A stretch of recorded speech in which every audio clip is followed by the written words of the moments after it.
더불어민주당의 새로운 지도부 선출을 위한 최고위원 후보자 방송 토론회 진행을 맡은 아나운서 김준입니다. 오늘 이 자리는 8명의 최고위원 후보자를 모시고 각 후보의 정책과 비전 그리고 당을 향한 진정성까지 깊이 있게 검증하기 위해서 마련이 됐습니다. 당원과 국민 여러분께 날카로운 정책 대안 그리고 혁신의 청사진을 아낌없이 제시해 주시고 그러면 함께 하시는 시청자 여러분께서는 과연 어떤 후보가 민주당의 참된 일꾼인지 현명한 눈으로 지켜봐 주시면 되겠습니다. 2시간 동안 생방송으로 진행되는 오늘 토론회는 OBS TV와 OBS 홈페이지 그리고 유튜브 채널 OBS 뉴스, 더불어민주당 채널 델리민주에서도 동시에 시청 가능합니다. 오늘 후보자의 좌석과 발언 순서는 사전에 모두 공정하게 추첨에 따라서 결정됐음을 알려드리고 특히나 지난 주말 이틀 동안 충청과 PK 순회 경선을 치르느라 매우 힘든 강행군을 펼치셨는데 이렇게 함께 토론회에 참석해 주신 후보자분들께 감사하다는 말씀도 먼저 드리게 됩니다. 힘드시겠지만 집중해서 오늘 토론에 임해 주시기 바랍니다. 당대표 선출 못지않게 매우 중요한 최고위원 선출. 그러면 지금부터 당의 변화와 혁신을 이끌어갈 최고위원 후보 8분을 한 분 한 분 소개해 드리겠습니다. 먼저 기호 8번 임미애 후보 나오셨습니다.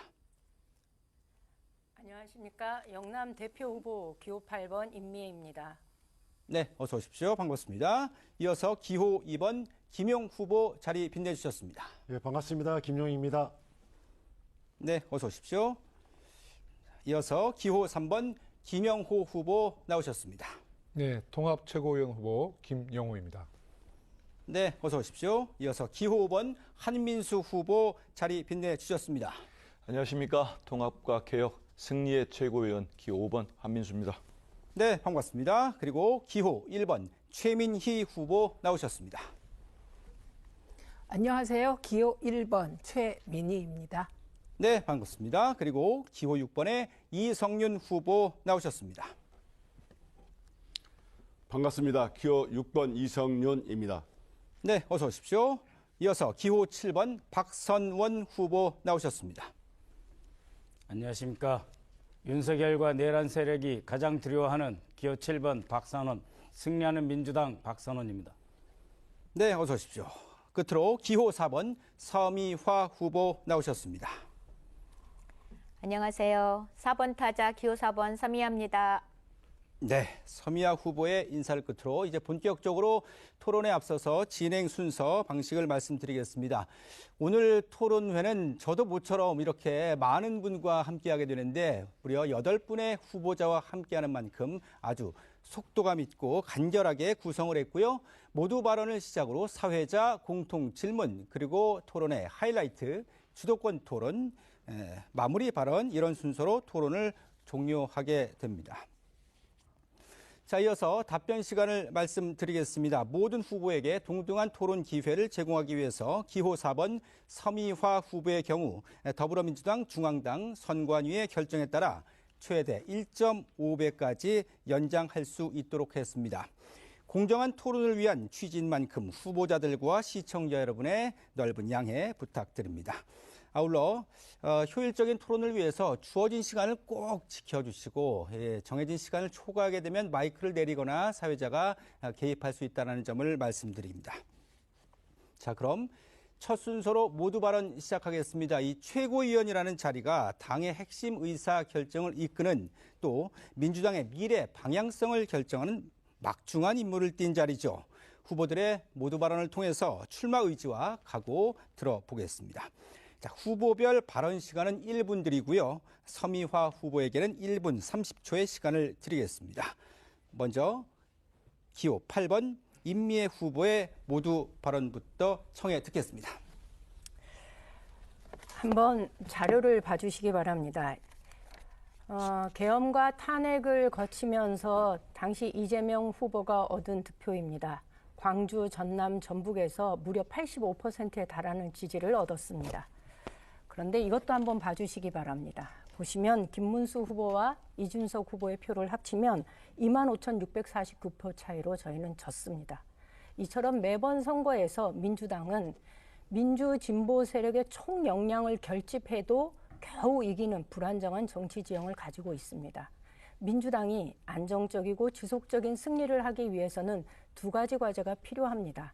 우선 합리적인 중도층을 설득하고 영남, 특히 대구 경북에 대한 전략이 필요합니다. 두 번째는 이재명 정부의 지방주도 성장 전략 반드시 성공해야 됩니다. 그래야 민주당의 소극적인 유권자들을 설득할 수 있습니다.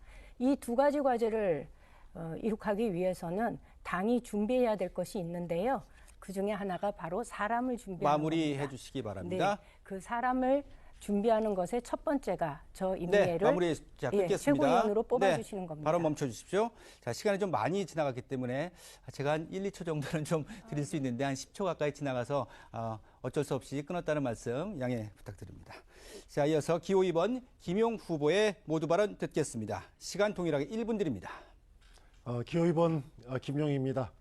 저는 이재명의 대변인에서 평당원의 대변인으로 이번에 출마하게 됐습니다. 지금 우리 민주당은 위기입니다. 2달 전 이재명 정부의 지지율이 70%에 육박할 정도로 대단히 국민들의 서원을 받고 우리 민주당의 신뢰가 대폭적으로 컸었는데 갑자기 지지율이 떨어졌습니다. 왜 그렇습니까? 지난 6.3 지방선거에서 패배한 책임을 누구도 지지 않으면서 정부에 돌리고 있습니다. 그래서는 안 됩니다. 근데 그런 지도부가 다시 연임을 하겠다고 그럽니다. 말도 안 되는 행동이죠. 정치는 책임이 요체입니다.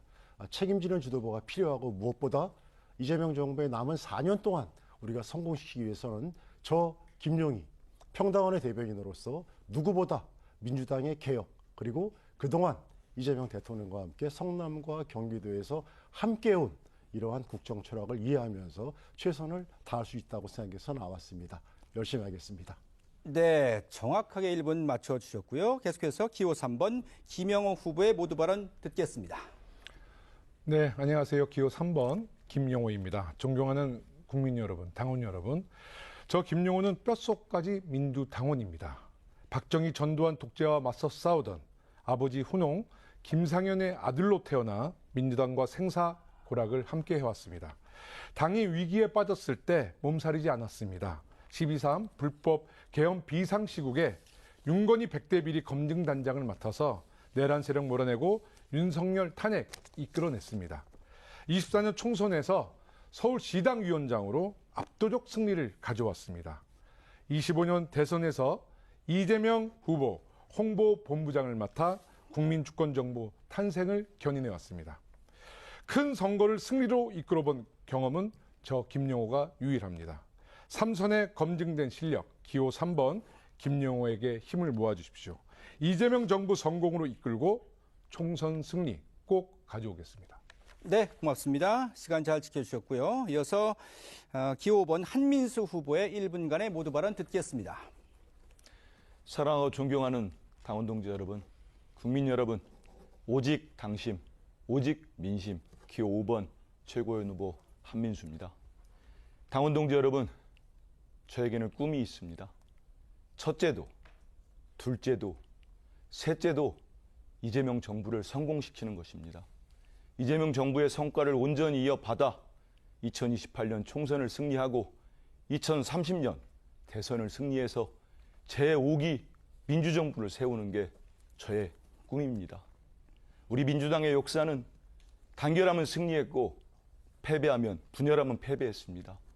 여기 계시는 8명의 우리 최고위원 후보들은 12.3 내란을 극복한 동지입니다. 이재명 정부 성공을 위해서 힘을 모아야 되는 동지입니다.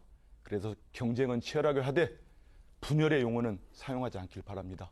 우리 모두 똘똘 뭉쳐서 이재명 정부 성공을 위해 힘을 합칩시다. 감사합니다.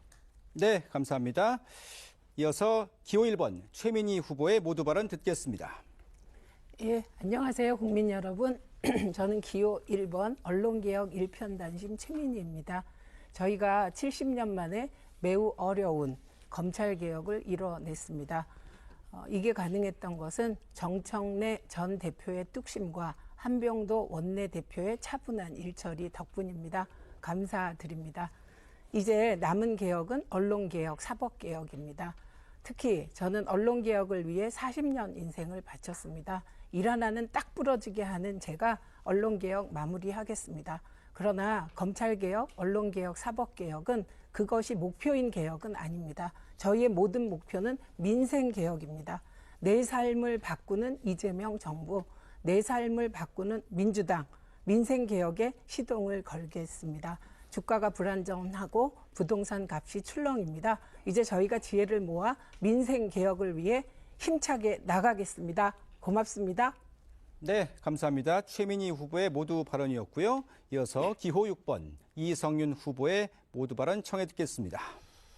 사랑하는 당원 동지 여러분, 국민 여러분, 검찰개혁주의자, 당원주권주의자 기호 6번 이성윤입니다.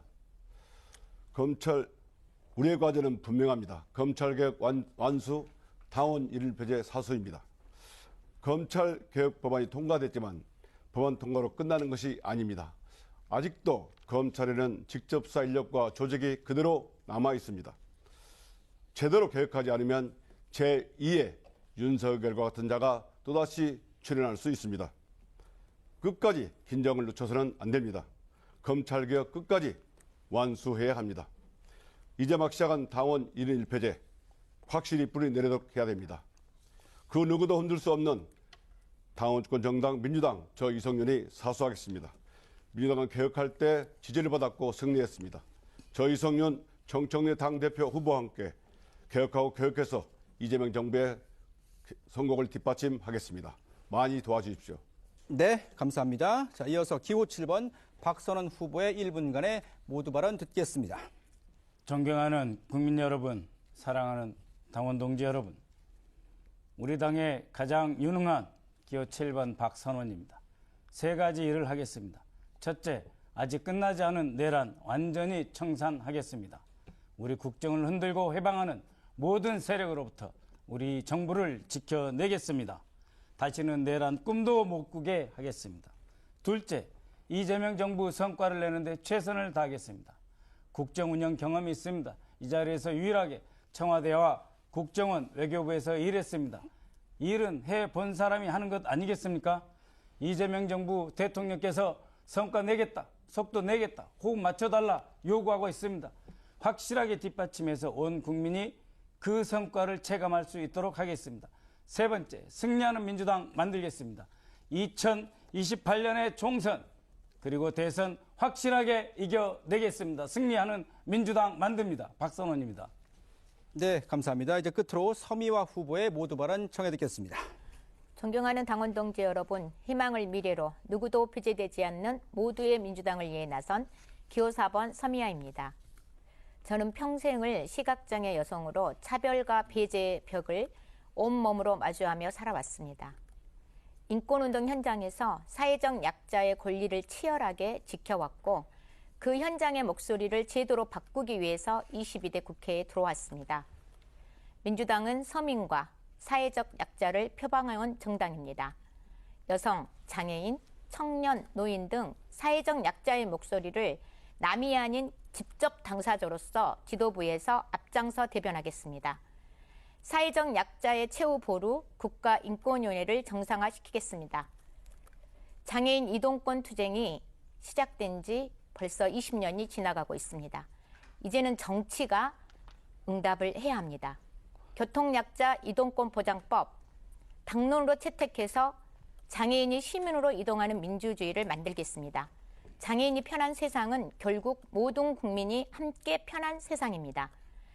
집권 2년차를 맞은 이재명 대통령은 국민과 민생을 위해서 치열하게 뛰고 있습니다. 그런데 집권 정당 1기 지도부는 무엇을 했습니까? 이제 민생 회복과 국가 균형 발전, 3대 메가 프로젝트 성공을 위해 민주당은 힘있게 뒷받쳐야 합니다. 이재명 정부의 성공이 곧 민주당과 대한민국의 성공입니다. 네, 수고 많으셨습니다. 8분의 각오가 담긴 모두 발언 잘 들었습니다.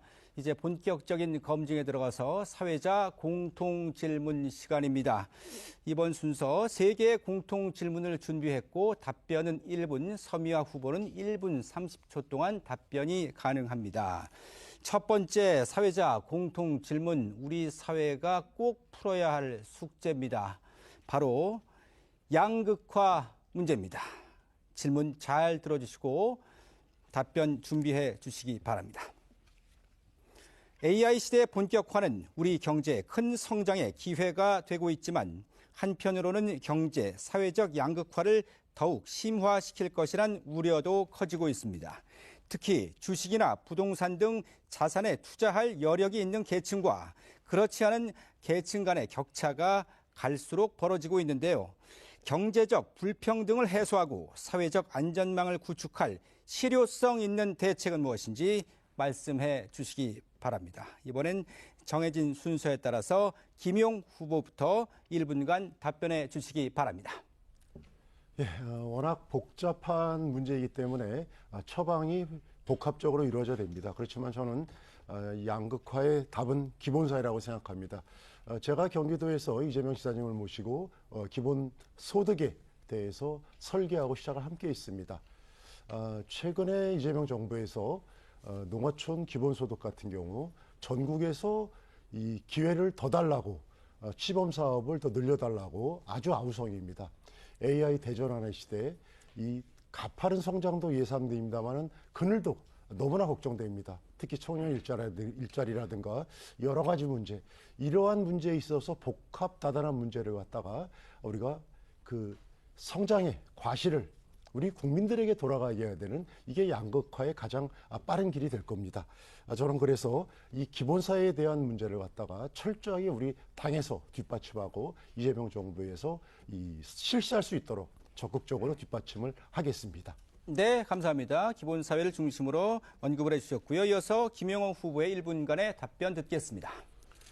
네, 양극화를 근본적으로 해결하려면 교육의 기회 격차 해소에서부터 답을 찾아야 한다. 저는 이렇게 생각합니다. 제가 특히 주목하고 있는 것은 학령기 아동의 문해력 저하 문제이거든요. 제가 국회 교육위원장으로 재직했을 때 기초학력법에 문해력 부분을 포함시켰다라는 그런 중요한 성과를 냈다는 말씀도 드리겠습니다. 이는 개인의 역량뿐만 아니라 사회 전체의 경력에 저와 직결되기 때문입니다. 이 문해력이 그만큼 중요하거든요. 교육의 양극화 극복을 위해서 저는 독서국가를 추진하게 됐는데요. 이 독서국가가 문해력뿐만 아니라 이 AI 시대에 질문하는 힘을 키우는 아주 매우 중요한 키워드다. 그래서 저는 생애주기별 영유아 독서 유치원, 그리고 독서 중점 초등학교, 독서 학기제 등 구체적인 방법을 제시했고 이미 교육부가 적극적으로 받아들여서 올해부터 학교 현장에서 시행합니다. 우리 아이들에게 교육의 기회를 공정하게 주는 것도 양극화 해결의 중요한 포인트라고 생각합니다. 감사합니다. 교육기회 격차 해소부터 시작해야 된다, 이런 말씀해 주셨고요. 이어서 한민수 후보의 1분간의 답변 듣겠습니다. 이번 질문의 핵심은 AI 시대 본격화에 따른 양극화입니다. 그럼 우리가 기존에 알고 있던 양극화와는 또 차원이 다릅니다. AI 시대는 분명 우리에게 엄청난 경제적 성과를 안겨줍니다.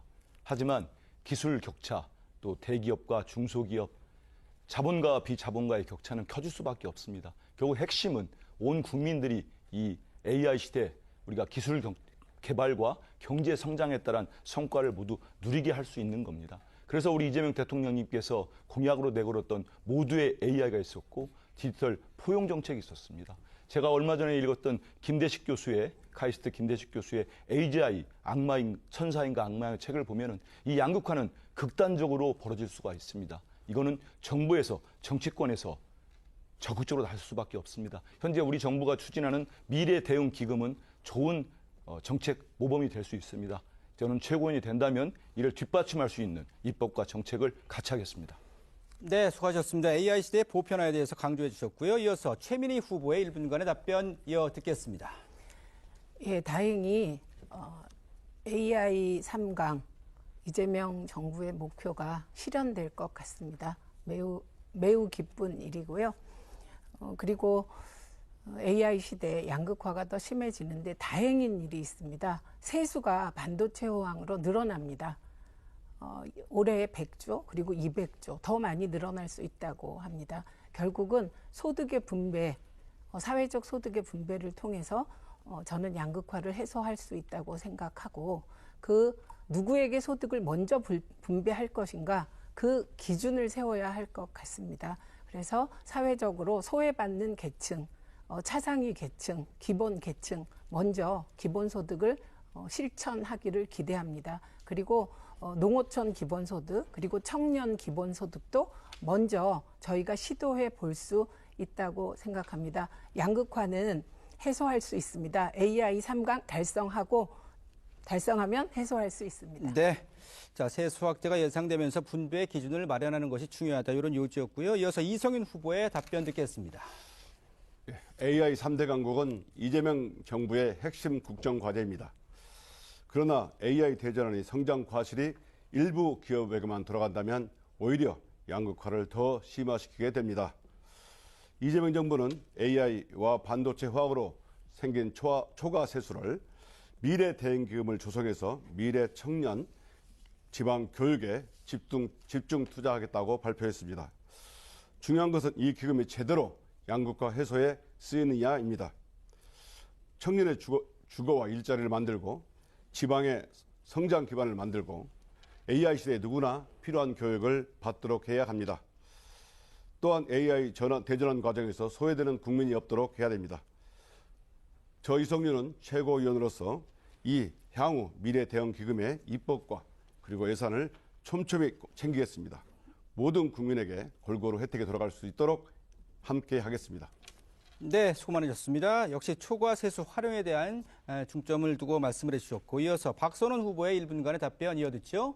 예, 인공지능 AI 대전환은 극단적으로 부를 키우지만 갈수록 그 격차는 커집니다. 그렇기 때문에 일자리가 많이 줍니다. 그래서 무엇보다도 첫 번째, 일자리 공유제가 중요합니다.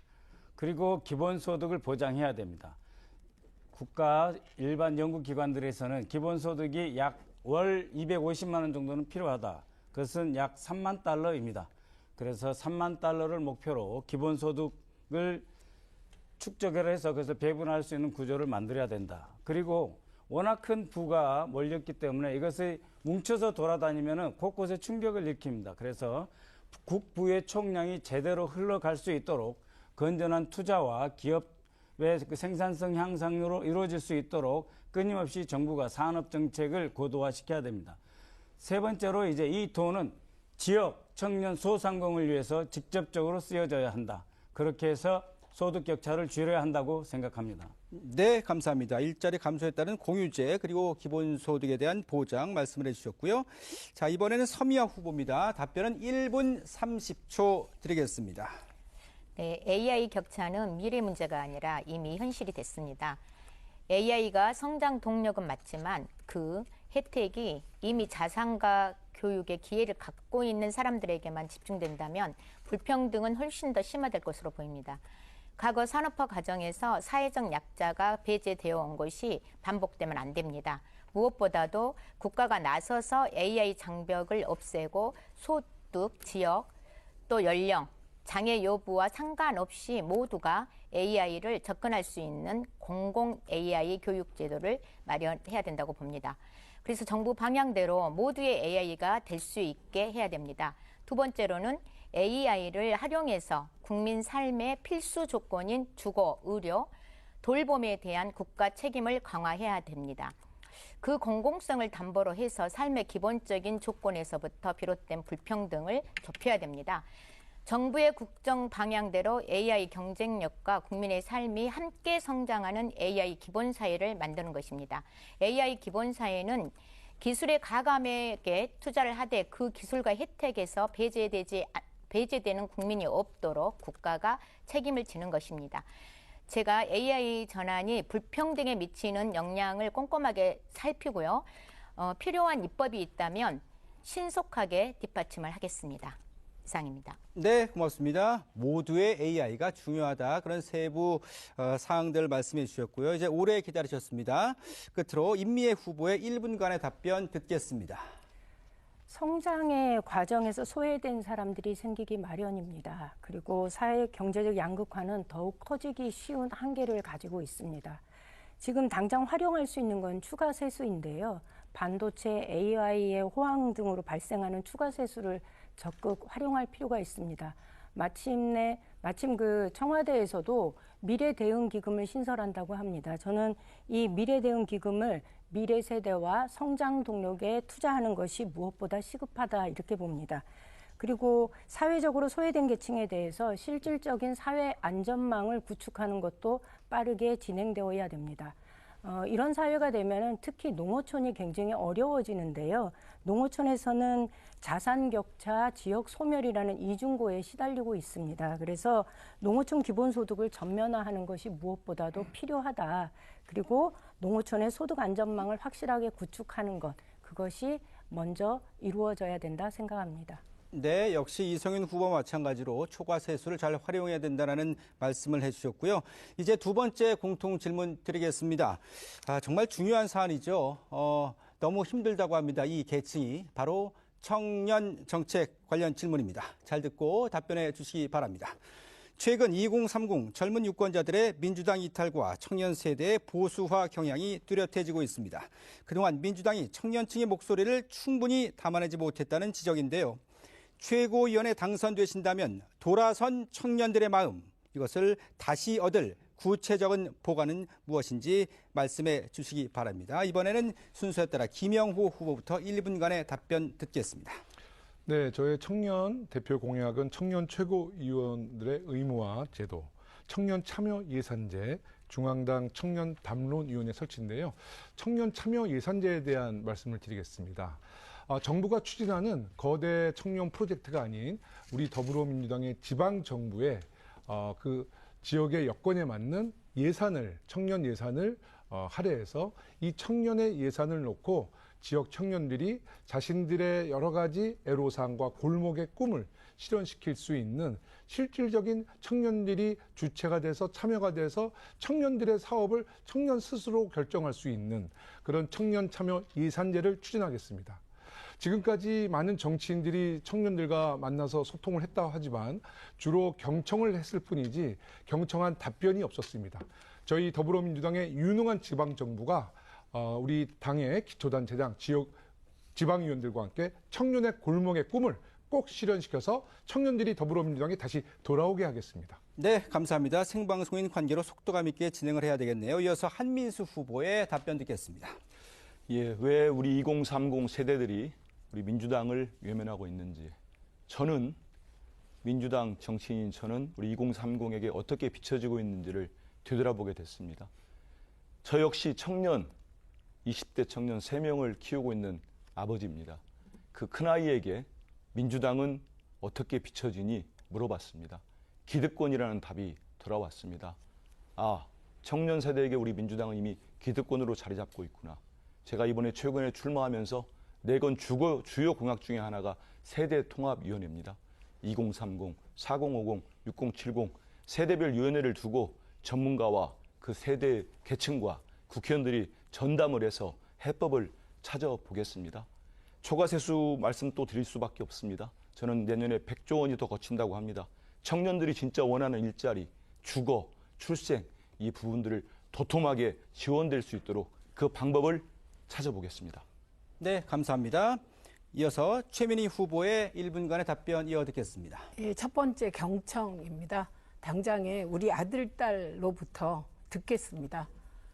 제대로 듣겠습니다. 그래서 경청할 수 있는 자리를 먼저 마련하겠습니다.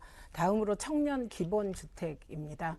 청년 기본주택이 흔히 공공주택으로 인식되고 공공주택하면 질이 낮다고 인식이 되어 있습니다.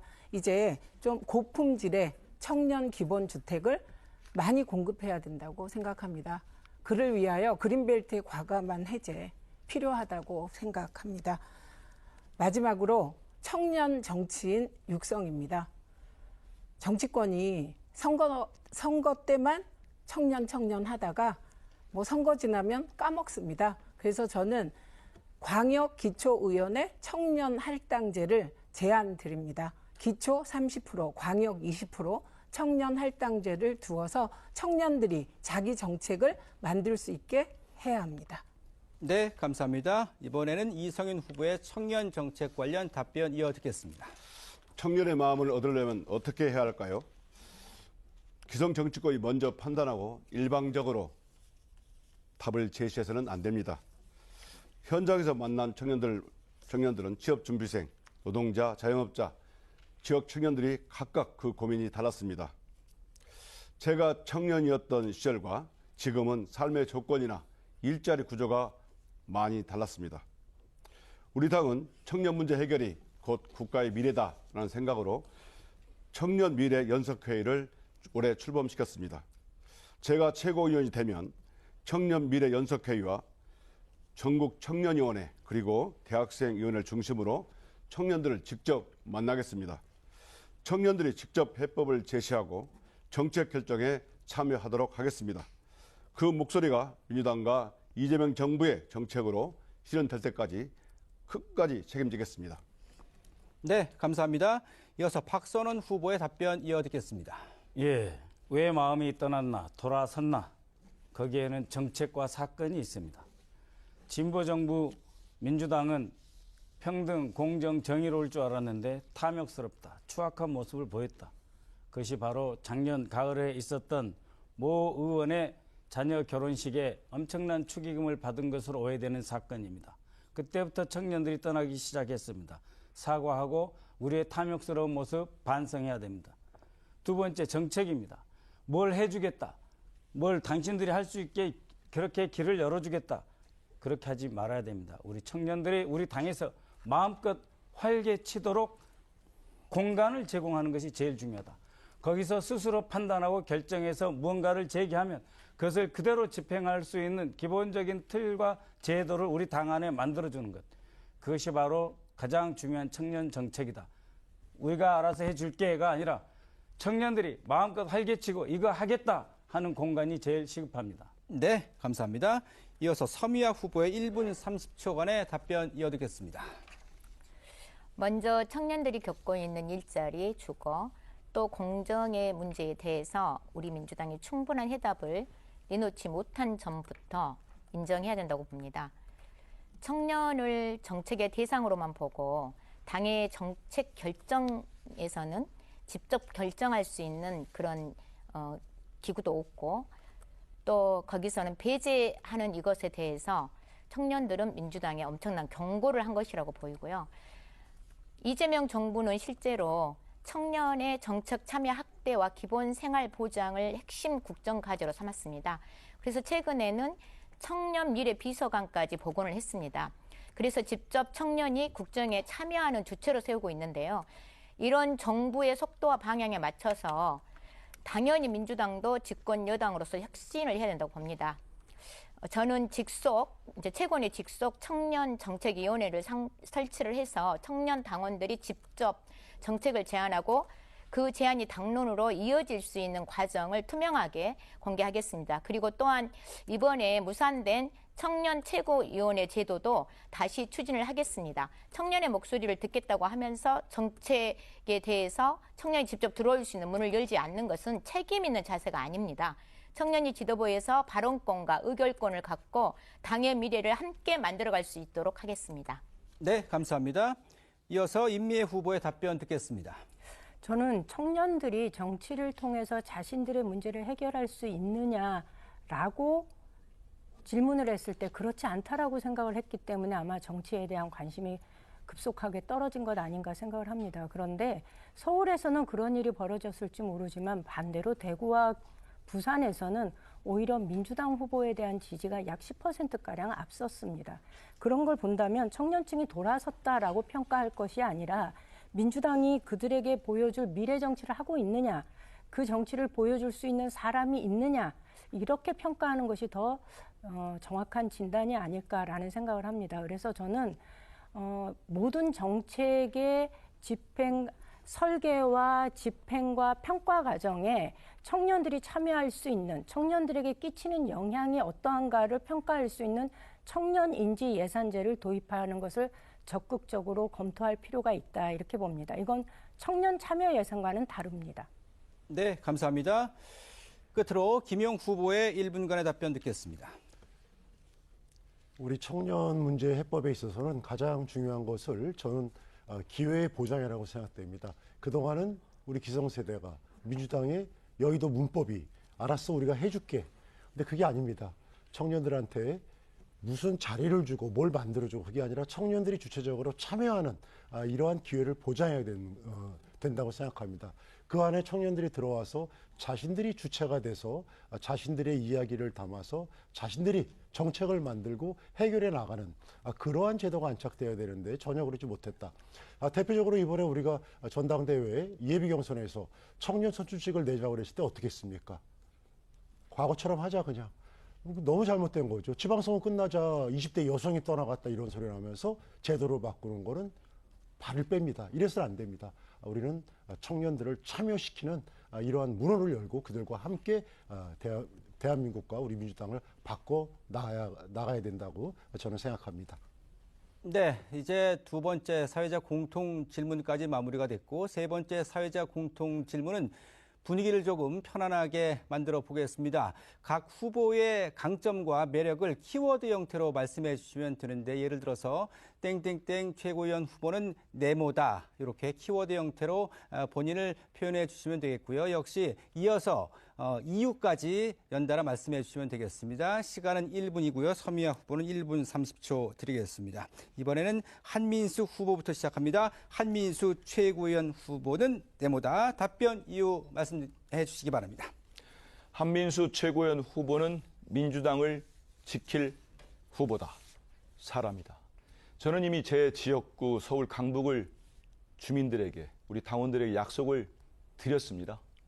서로 한민수가 정치를 하던 과정에서 정치적으로 정말 공공한 처지가 빠지더라도 저는 더불어민주당을 떠나지 않겠다. 절대 탈당하지 않겠다. 만약에 최악의 경우가 되면 정치를 그만두겠다. 이미 수많은 우리 당원들께 제가 약속을 했습니다. 이 방송을 보시는 우리 당원들이 기억하실 겁니다. 우리 더불어민주당은 정말 자랑스러운 정당입니다. 김대중 대통령님, 노무현 대통령님, 문재인 대통령님, 이재명 대통령님을 배출한 정당입니다. 보수족, 이른바 보수라는 쪽에서 배출한 대통령 중에 제대로 된 대통령이 있습니까? 다 감옥 가거나 탄핵당했습니다. 그래서 저는 우리 민주당을 지키고 이재명 정부를 반드시 성공시키겠습니다. 네, 감사합니다. 이어서 최민희 후보는 네모다. 답변 이유 부탁드립니다. 기호 1번 최민희는 전설의 과방위원장이다. 저는 과방위원장을 하면서 그 어렵다는 방송 장악, 윤석열의 방송 장악을 분쇄했습니다. 뿐만 아니라 또 그 시끄러워서 못할 거라는 방송 3법 개정했습니다. 그뿐만이 아닙니다. 가짜뉴스 징배제 해냈고요. 또 그뿐만이 아닙니다. AI 3강을 하려면 AI 기본법이 있어야 됩니다. 오랫동안 못했던 AI 기본법, 여기 옆에 계신 한민수 의원하고 같이 통과시켰습니다.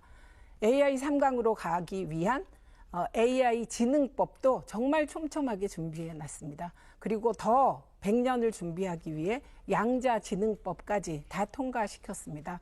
일 하나는 딱 부러지게 하는 전설의 과방위원장 최민희입니다.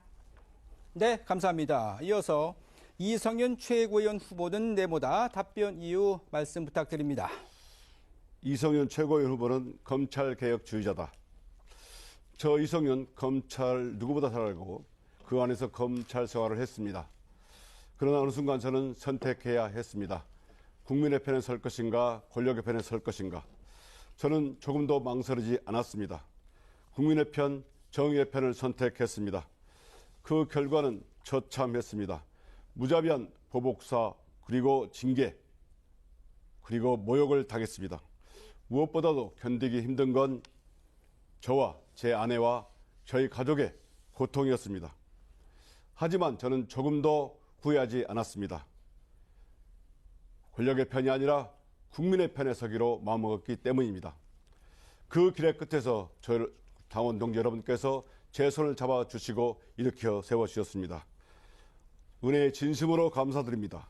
앞으로 그 은혜를 잊지 않고 끝까지 당원 여러분과 의리를 지키겠습니다.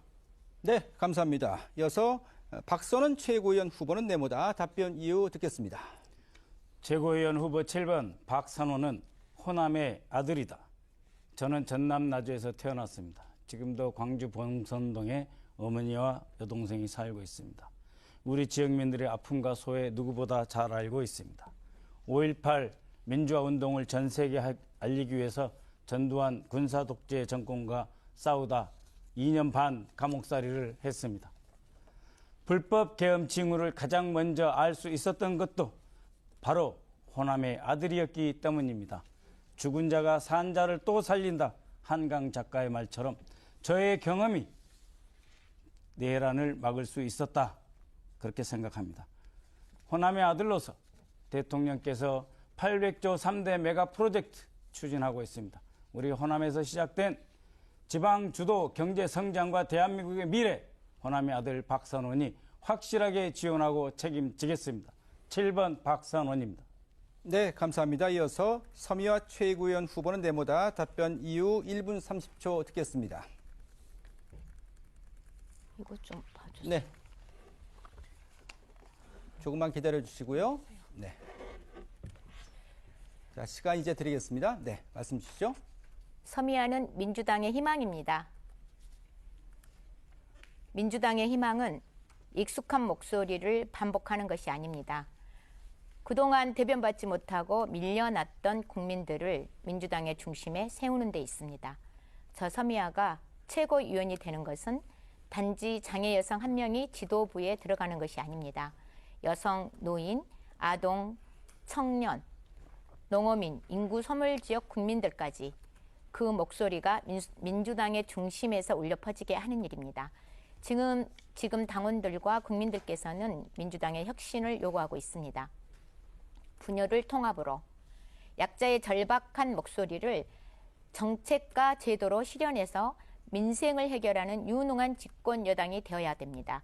그리고 그 혁신을 바탕으로 이재명 국민주권정부 성공을 든든하게 뒷받쳐야 됩니다. 우리 사회에 분명하게 존재하고 계신데도 투명인간처럼 살아오신 분들에게 희망이 되겠습니다. 모두의 민주당은 사회적 약자를 빠뜨리지 않고 꼼꼼하게 살펴 누구도 배제되지 않는 모두의 민주당이 되는 길입니다. 가보지 않는 길에 도전하는 그 자체가 많은 분들에게 희망이 되고 있습니다. 저의 도전이 희망으로만 머물지 않고 반드시 현실이 될 수 있도록 민주당 당원 동지 여러분들께서 많은 응원을 해주시기 바랍니다. 네, 감사합니다. 수고 많으셨습니다. 네. 이어서 인미의 최고위원 후보는 네모다. 답변 이후 청해 들어볼까요? 인미의 최고위원 후보는 전국정당의 불씨다. 전국정당의 꿈은 김대중, 노무현, 문재인을 이어온 아주 오래된 민주당의 꿈입니다. 민주당이 호남에서 사랑받으면 영남에서도 똑같이 사랑받을 수 있어야 합니다. 이번 지방선거에서 김부겸이 비록 실패했지만 김부겸에게 보내준 태어나서 처음으로 민주당을 찍었다고 하는 58만 6천 표 유권자들의 마음을 접합니다. 민주당의 최종 불모지라고 할 수 있는 경북에서는 단 한 차례도 선출직 당선자를 배출하지 못했는데요. 저 인미에는 이번에 반드시 선출직으로 경북의 험지를 뚫어내는 그런 사람이 되겠습니다. 민주당의 오랜 꿈, 전국정당의 꿈을 실현할 사람 바로 기호 8번 인미애입니다. 네, 감사합니다. 이어서 김용 최고위원 후보는 네모다. 답변 이후 들어보겠습니다. 김용은 평당원의 대변인이다. 제 키워드입니다. 저는 그동안 정치를 한 20년 이상 했습니다. 그렇지만 한 번도 국회의원 하지는 못했습니다. 기회는 있었습니다만은 할 수가 없었습니다. 현장에 있다 보니까 늘 현장의 목소리가 가장 중요하고 현장이 모든 것의 전부입니다. 우리 정치인들이 그러죠. 흔히 현장에 답이 있다. 맞습니다. 현장에 답이 있으면 어떻게 됩니까? 그 답을 받아서 실천을 해야죠. 그렇지만 민주당이 최근에 신뢰를 잃어가면서 이것을 극복하기 위해서는 오로지 혁신의 길밖에 없습니다. 완전히 민주당이 달라져야지 국민들의 사랑을 되찾을 수가 있습니다. 그래서 제가 평당원의 대변인으로서 혁신과 민주당의 신뢰를 평당원들의 목소리를 그대로 여의도 문법에 집어넣어서 실천할 수 있도록 그 맨 앞에 서겠습니다.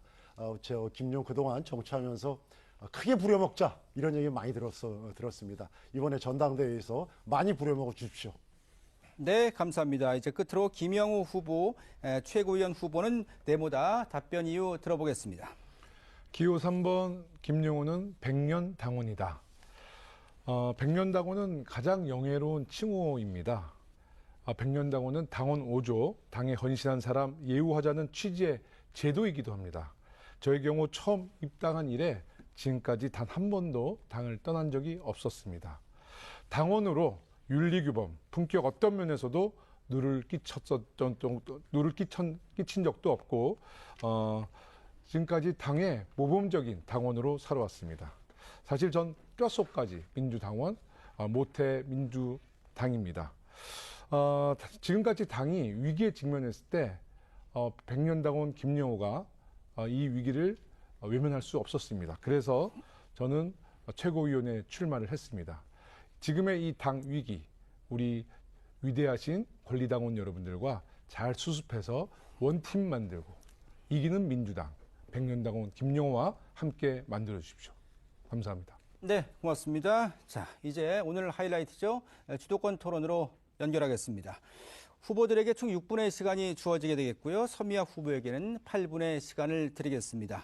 주도권을 가진 후보는 꼭 2명 이상의 후보에게 상호 토론을 해 주셔야 되고요. 가급적 질문은 1분 30초 내로 해주시고 답변은 최소 30초를 보장해 주셔야 합니다. 다만 30초가 지난 후에는 주도권을 가진 후보가 상대 후보의 발언을 제지할 수 있습니다. 또 주도권 후보자의 잔여 시간이 30초 미만일 경우에는 상대 후보의 답변을 들을 수가 없죠. 그래서 보장할 수 없기 때문에 남은 시간은 질문 대신 자신의 견해를 밝히는 데 사용해야 한다는 사실을 기억해 주시고 토론은 인신공격성 발언이나 부적절한 발언을 좀 제약을 하도록 할 때니 조심해 주시고 제한된 시간을 초과할 때는 제재할 수 있다는 점도 아울러 끝으로 말씀을 드리겠습니다. 자, 6분의 시간 먼저 첫 번째 최민희 후보에게 6분 드리겠습니다. 주도권 토론 시작합니다. 예, 한민수 후보께 여쭙니다. 지금 저희 전당대회 과정에서 자기정치라는 단어가 많이 나왔어요. 그리고 특히 정청래 전 대표를 향하여 자기정치했다는 비난이 있습니다. 그 옆에서 비서실장으로 정 후보를 지켜봤잖아요. 예, 정말 자기정치 했는지 말씀해 주시기 바랍니다. 그런 주장들이 나올 때마다 제가 이런 말씀을 드립니다. 느낌으로, 감정으로 엇박자라는 표현 쓰고 자기정치 쓰면서 어떤 당권 주자는 그래 당정 협력을 혼선에 빠뜨렸다는 도저히 수긍할 수 없는 말씀을 하시는데요. 그러면 도대체 뭘 하나라도 자기정치를 했는지를 한번 근거를 댔으면 좋겠습니다. 그냥 공격하기 위해서 하는 거는 저는 바람직하지 않다고 봅니다.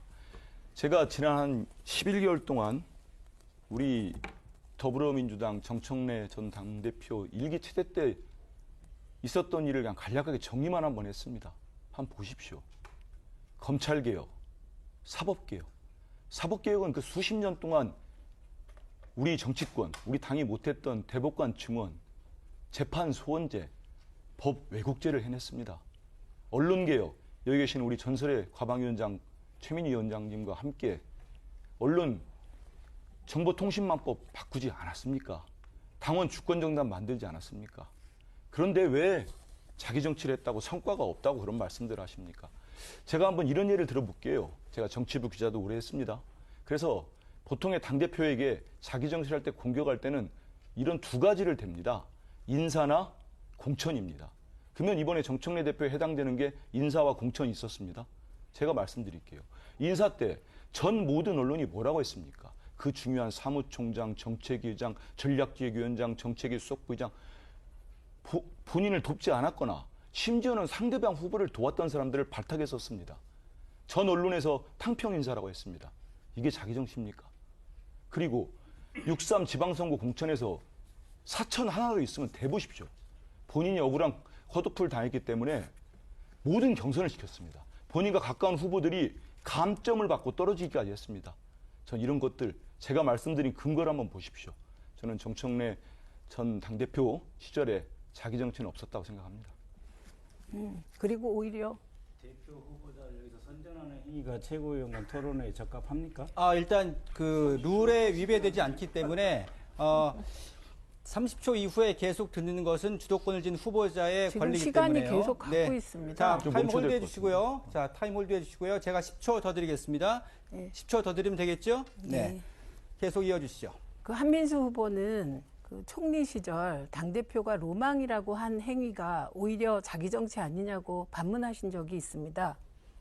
그에 대하여 말씀해 주시죠. 전 정말로 뭐 총리께서 아니 지금 후보죠 김민석 후보가 그런 말씀하실 때 근거를 대단한 말씀도 드렸고 그렇지 않습니까? 총리라는 엄중한 시기에 제 기억으로는 현직 총리가 국정 홍보라는 목적으로 그 명칭을 걸고 전국을 돌아다닌 걸 본 적이 없습니다. 그리고 인터뷰를 하면서 당대표가 본인의 로망이라는 표현은 과연 적합했는가? 저는 이런 시각을 갖고 있습니다. 예, 이성현 후보께 묻겠습니다. 70년 만에 검찰 수사권이 폐지됐습니다. 예. 그런데 걱정하는 국민들도 많이 계십니다. 그런데 그 걱정하는 국민들께서 주로 걱정하시는 것이 피해자들 구제책이 예. 부족하지 않느냐 이런 예. 것입니다. 뿐만 아니라 검찰이 반발하지 않겠냐. 예. 예, 집단적인 사보타지가 일어나지 않겠냐 이런 걱정도 하거든요. 그래서 이후 검찰개혁에 남은 과제가 무엇인지 예. 국민들께 설명해 주시기 바랍니다. 실제로 그 지난 7월 31일 검찰개혁 법안이 통과됐지만 검찰에서 검찰총장 직무대행이 사퇴를 하고 앞으로 또 검찰 고위직들이 사퇴 쇼를 할 겁니다. 그제는 전직 장관, 차관들이 모인 분들이 모여서 이재명 대통령께 거부권 행사라고 요구했습니다. 검찰 내부에서 말씀하신 것처럼 사보타지가 일어날 것입니다. 법안은 통과했지만 앞으로 해야 할 일이 너무나 많이 있습니다. 제가 말씀드린 것처럼 검찰 조직, 직접 수사 조직이 그대로 남아있고 인력도 그대로 남아있습니다. 이 인력을 제대로 개혁하지 않으면 향후에 정치 상황이 바뀌면 언제든지 다시 수사를 할 수 있습니다. 이번에 확실히 개혁을 해야 됩니다. 이번에 검찰개혁 과정에서 피해자 보호 문제가 많이 나왔습니다. 피해자들은 피해를 당한 순간부터 국가로부터 안전하게 보호받을 권리, 그리고 수사 상황을 알 수 있는 알 권리, 이의제기권, 그리고 수사관 교체 요구권 뿐만 아니라 재판에서도 자신들이 주체로서 참여하기를 요구하고 있습니다. 이렇게 해서 지금 우리가 면밀하게 피해자들이 특히 사회적 약자, 노인, 장애인, 아동 이런 분들이 제대로 보호받을 수 있도록 제가 법사위원회에서 더 촘촘하게 보완 제도를 만들도록 하겠습니다. 예, 박선원 의원께 여쭙니다. 김민석 후보께서 이번 전당대회의 본질이 반명, 분열주의, 신천지 3자 비밀연합을 깨는 것이라고 하였습니다. 이것에 동의하시는지, 그러면 이 비밀연합이 있다면 어떻게 깨실 것인지 여쭙니다. 반명이라고 하는 게 있죠. 대통령 정책에 대해서 제대로 사사건건 엇박자나 내고 뒤따르지 않고 대통령께서 아르헨티나 가셔가지고 무슨 말씀하셨습니까? 대한민국 도약한다. 속도 내야 된다. 그리고 성과가 국민들에게 체감되게 해야 된다.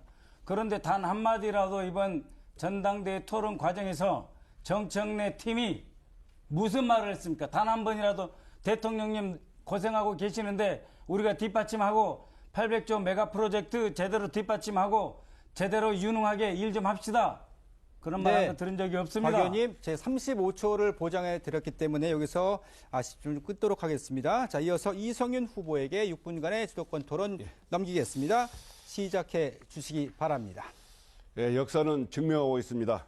우리 민주당은 여당일 때나 야당일 때나 개혁할 때 민주당다웠고 국민의 지지를 받았고 승리했습니다.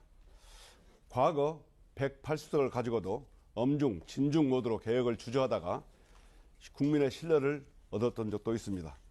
개혁은 거창한 것이 아닙니다. 계절이 바뀌면 옷을 갈아입듯이 시대에 맞지 않는 제도를 바꾸고 국민의 불편함과 부당함을 없애는 것입니다. 검찰 개혁만큼 언론 개혁도 중요합니다. 최민희 후보님께 여쭙겠습니다. 후보님께서는 가방위원장으로서 방송 3법 개정에 앞장섰습니다.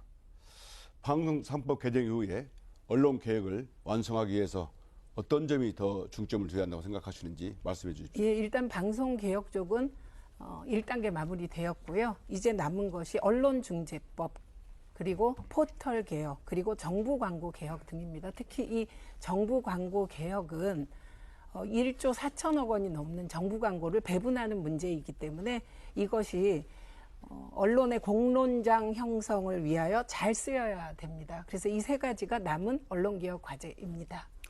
예, 동의합니다. 검찰 개혁이나 언론 개혁이나 다 같이 권력을 국민의 품으로 돌려드리는 일입니다. 정권이 바뀔 때마다 권력이 방송을 장악하는 일이 없도록 해야 되겠죠. 한민수 후보님께 여쭙겠습니다. 저는 아무리 당내 선거가 치열하고 또 당선이 절실하다 하더라도 지켜야 할 금도가 있다고 생각합니다. 상대 후보의 발언을 정확하게 확인하지 않고 거짓말이라고 단정하거나 모욕적인 언행으로 공격을 하는 건 선을 넘었다고 생각합니다. 한민수 후보께서는 이재명 당대표 가덕도 피습 당시에 이재명 대통령이 흉기로 왼쪽 목을 찔렸을 때 제 손수건으로 지혈했다. 그런 제가 반명할 수 있겠냐 이렇게 발언하셨습니다. 그런데 어떤 후보가 한 후보님이 어떤 분을 말합니다. 내 손수건으로 테러 사건을 막았다. 거짓말입니다. 이렇게 말했어요. 또 다른 후보님은 부산 가덕도에서 피습당한 이재명 당시 대표님을 지혈한 사람이 한민수 후보 본인 맞습니까? 아니면 손수건만 빌려준 겁니까? 직접 지혈한 것입니까? 라고 말했습니다. 한민수 후보께서 무엇이 진실인지 우리 당원들께 직접 설명해 줄 수 있겠습니까? 그때 24년 1월 2일 날 제가 충격을 많이 받아서 그 뒤로도 우리 대표님에 비할 수는 없겠지만 저도 정신적 충격이 상당히 컸습니다. 아마 그거는 우리 여기 김영 후보도 제 상태를 들으셨을 겁니다. 그래서 제가 1년 8개월 동안 이런 얘기를 어디 가서도 한 적이 없었습니다. 그 손수건 얘기는 꺼내지도 않았습니다. 그런데 이번에 저에 대해서 반명하면서 너무 공격을 하니까 제가 지역에 내려갔다가 당원 간담회에서 저도 모르게 대통령님을 당대표 시절에 만 3년을 더불어민주당 최장수 대변인을 하면서 전국 현장을 제가 다 모시고 다녔습니다. 정말 현장 대변인으로서. 그랬던 제가 한민수가 반명이 될 수 있겠습니까? 하면서 그 과정에서 이제 가덕도 얘기를 나오게 됐습니다. 그 현장 그 당시 상황을 너무 상세히 설명하는 건 뭐 좋지는 않을 것 같고요. 다만 그 과정은 저에게는 지금도 큰 충격과 대통령님을 대표님이셨죠. 그때는 살려야 했다는 절박감이 있었습니다. 처음에 쓰러지고 나시고 보니까 당시 비서실장이 지혈하고 있었고 저도 발로 달려갔습니다. 그런데 꽉 누르고 있어가지고 저는 보니까 대표님 머리 쪽에 아무도 없어가지고 그쪽에 있었고요. 장경태 의원께서 옷을 벗어가지고 머리 쪽을 괴었습니다. 코트로.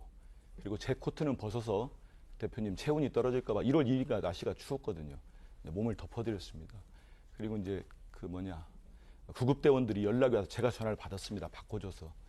대표님 의식이 있느냐. 그래서 제가 말씀을 걸었습니다. 혈액형이 무엇입니까 대표님? B형이라길래 제가 B형이니까 걱정하지 마십시오. 그때 류사명 아마 전후 확실치는 않은데 류사명 경찰청장 동작구청장이죠. 오셔가지고 역시 경찰이라 다르더라고요. 지혈을 세게 하고 그리고 구급대원은 저에게 대표님 머리를 더 들고 있어라. 아마 피가 역류하지 않게 하는 그런 것 같습니다. 이런 상태였고 처음 지혈할 때 그 휴지가 부족해가지고 천준호 실장이 막 휴지를 찾길래 제가 바로 이제 손수건을 드린 겁니다. 그래서 저는 지금 그 마음 똑같습니다. 우리 대통령님 그때 어려울 때 꼭 살려야 했다는 마음과 꼭 제가 출마해서 최고위원 돼서 이재명 정부 성공시켰다는 마음이 똑같습니다. 제가 지금까지 연설장 가서도 제 SNS에도 이재명 정부 성공, 우리 대통령님 위해서 일하겠다는 얘기를 수백 번도 한 것 같습니다. 그런데 제가 안 했다고 공격을 해버리시면 어떻게 됩니까? 누가 안 했다고 이름은 지목 안 했습니다만은. 그래서 저는 공격을 할 때도 좀 지킬 선이 있고 우리는 제가 아까 모두반에서 말씀드리지 않았습니까? 우리는 동지입니다. 정말로. 지킬 건 지켰으면 좋겠습니다. 경쟁에도 동지에 대한 존중과 어리가 필요할 것 같습니다. 임미애 후보님께 여쭙겠습니다. 전국전당을 만드는 것은 이해찬 정신이자 우리 민주당의 가야 길이라고 생각합니다. 저는 최고위원 후보 때 우리 당의 원외 지역위원장들에게 특히 험지에서 일하는 원외 위원장들에게 지구당을 합법화하고 질문을 요약해 주시죠. 시간이 지금 하겠다라고 했습니다. 자, 지금 제가요 질문이 좀 짧으면 보려고 그랬는데요. 질문이 길어져서 마무리를 해 주셔야 될 것 같습니다. 네. 자, 마무리를 좀 해주시죠. 10초 정도. 네. 원외 지역위원장들이 험지에서 일하고 열심히 민주당을 위해 애쓰고 있습니다. 제가 최고위원이 되면 원외 지역위원장들이 일할 수 있도록 중앙당 차원에서 지원을 아끼지 않겠습니다. 예, 감사합니다. 이어서 박선원 후보의 6분간의 주도권 토론 시간 드리겠습니다. 예, 대한민국의 역사에서 정말로 세계 최우량 국가로 발돋움할 수 있을지 아니면 이 기회를 놓칠지 매우 중대한 국면에 와 있습니다. AI 3강으로서 우리가 이렇게 전 세계의 주목을 받으면서 그야말로 선진국의 최앞에 서서 세계의 경제와 인류의 미래를 결정하는 위치와 입지에까지 도달할 수 있었다라고 하는 것은 우리 민간 역량의 탁월함, 그리고 이재명 대통령이 작년 대통령 선거 때부터 AI 주도, AI 성장, AI를 통한 국가 대계, 대발전 계획을 세웠기 때문에 가능한 것이다, 이렇게 생각을 합니다. 그래서 우리 온 국민이 힘을 합치고 대통령께서 내놓으신 AI의 그 피지컬 AI, 데이터 센터, 이 모든 계획이 로보틱스, 이러한 모든 계획, 메가 반도체의 도시 건설이 전국으로 퍼지고 있습니다.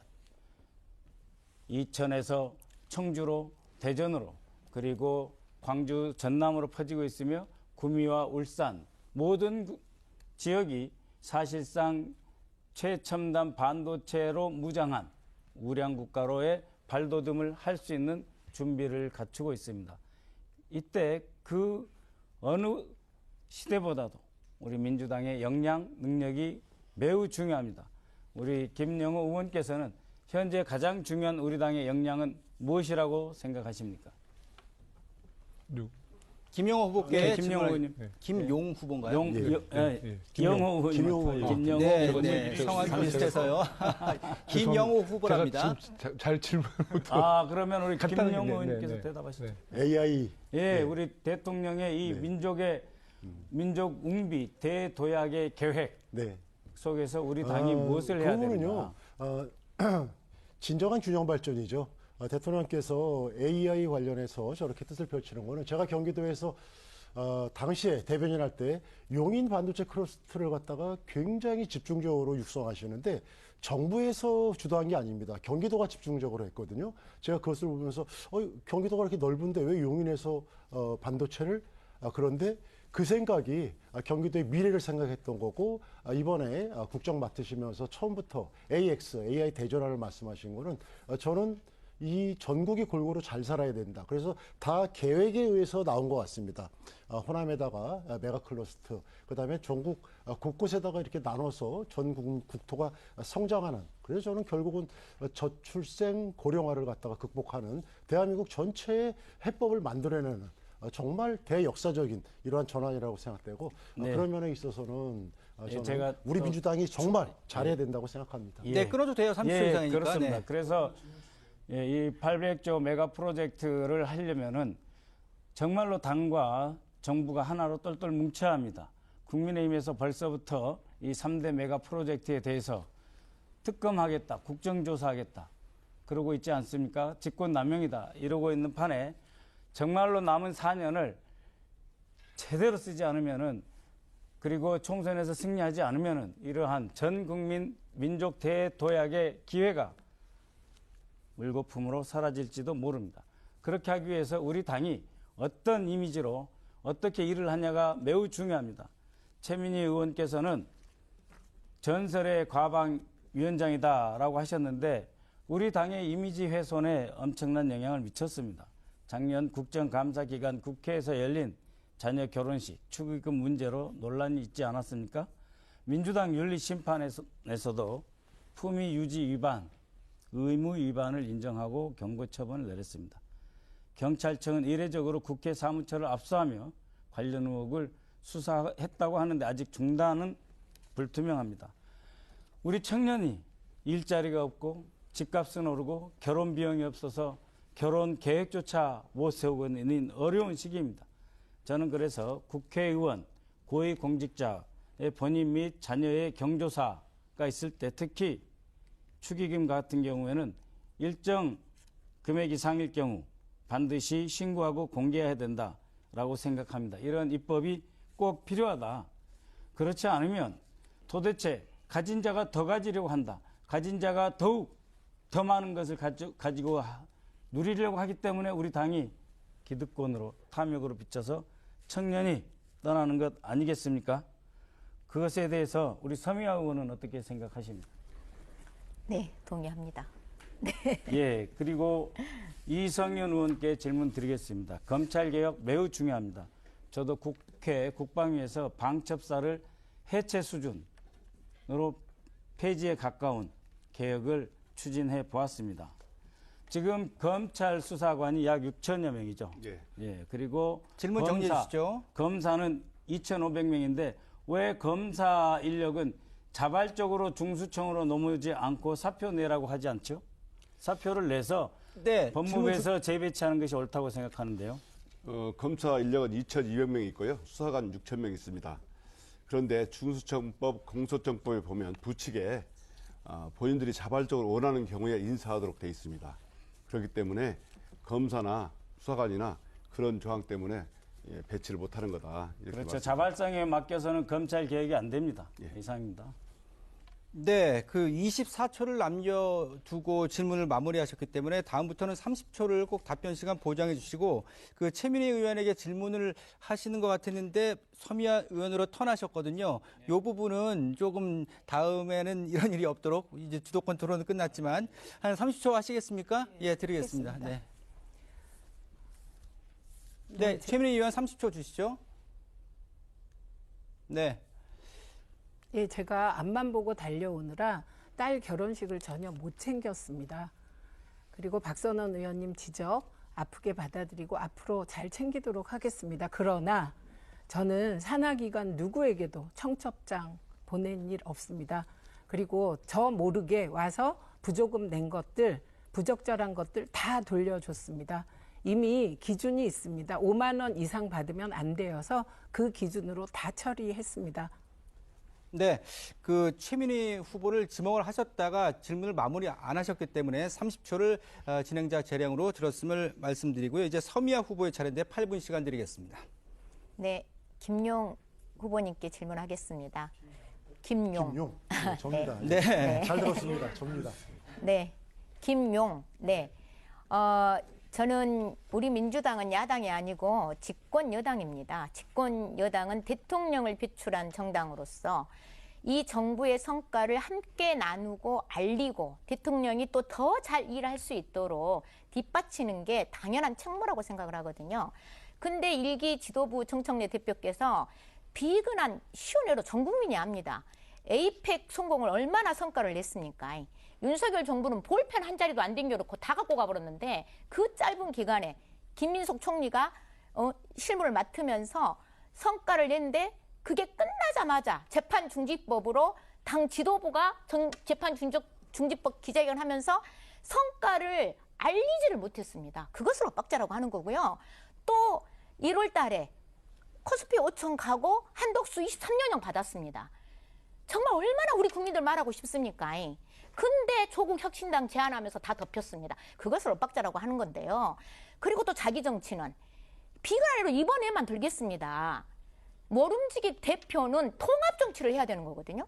그런데 이번에 나오시면서 160명의 국회의원 대 160만 명의 당원을 대결 구도를 만들면서 갈라치기를 했습니다. 전형적인 갈라치기 자기 정치라고 하는 것입니다. 이런 것이. 대표는 개인이 아니에요. 당을 대표하는 존재입니다. 그래서 자기 이익보다는 당의 이익, 그리고 오히려 분열된 분위기가 가더라도 그것을 통합하는 그런 모습을 보이는 게 대표의 자질이라고 생각합니다. 그런 점에서 저는 매우 부적절하고 생각하는데 이 부분하고요.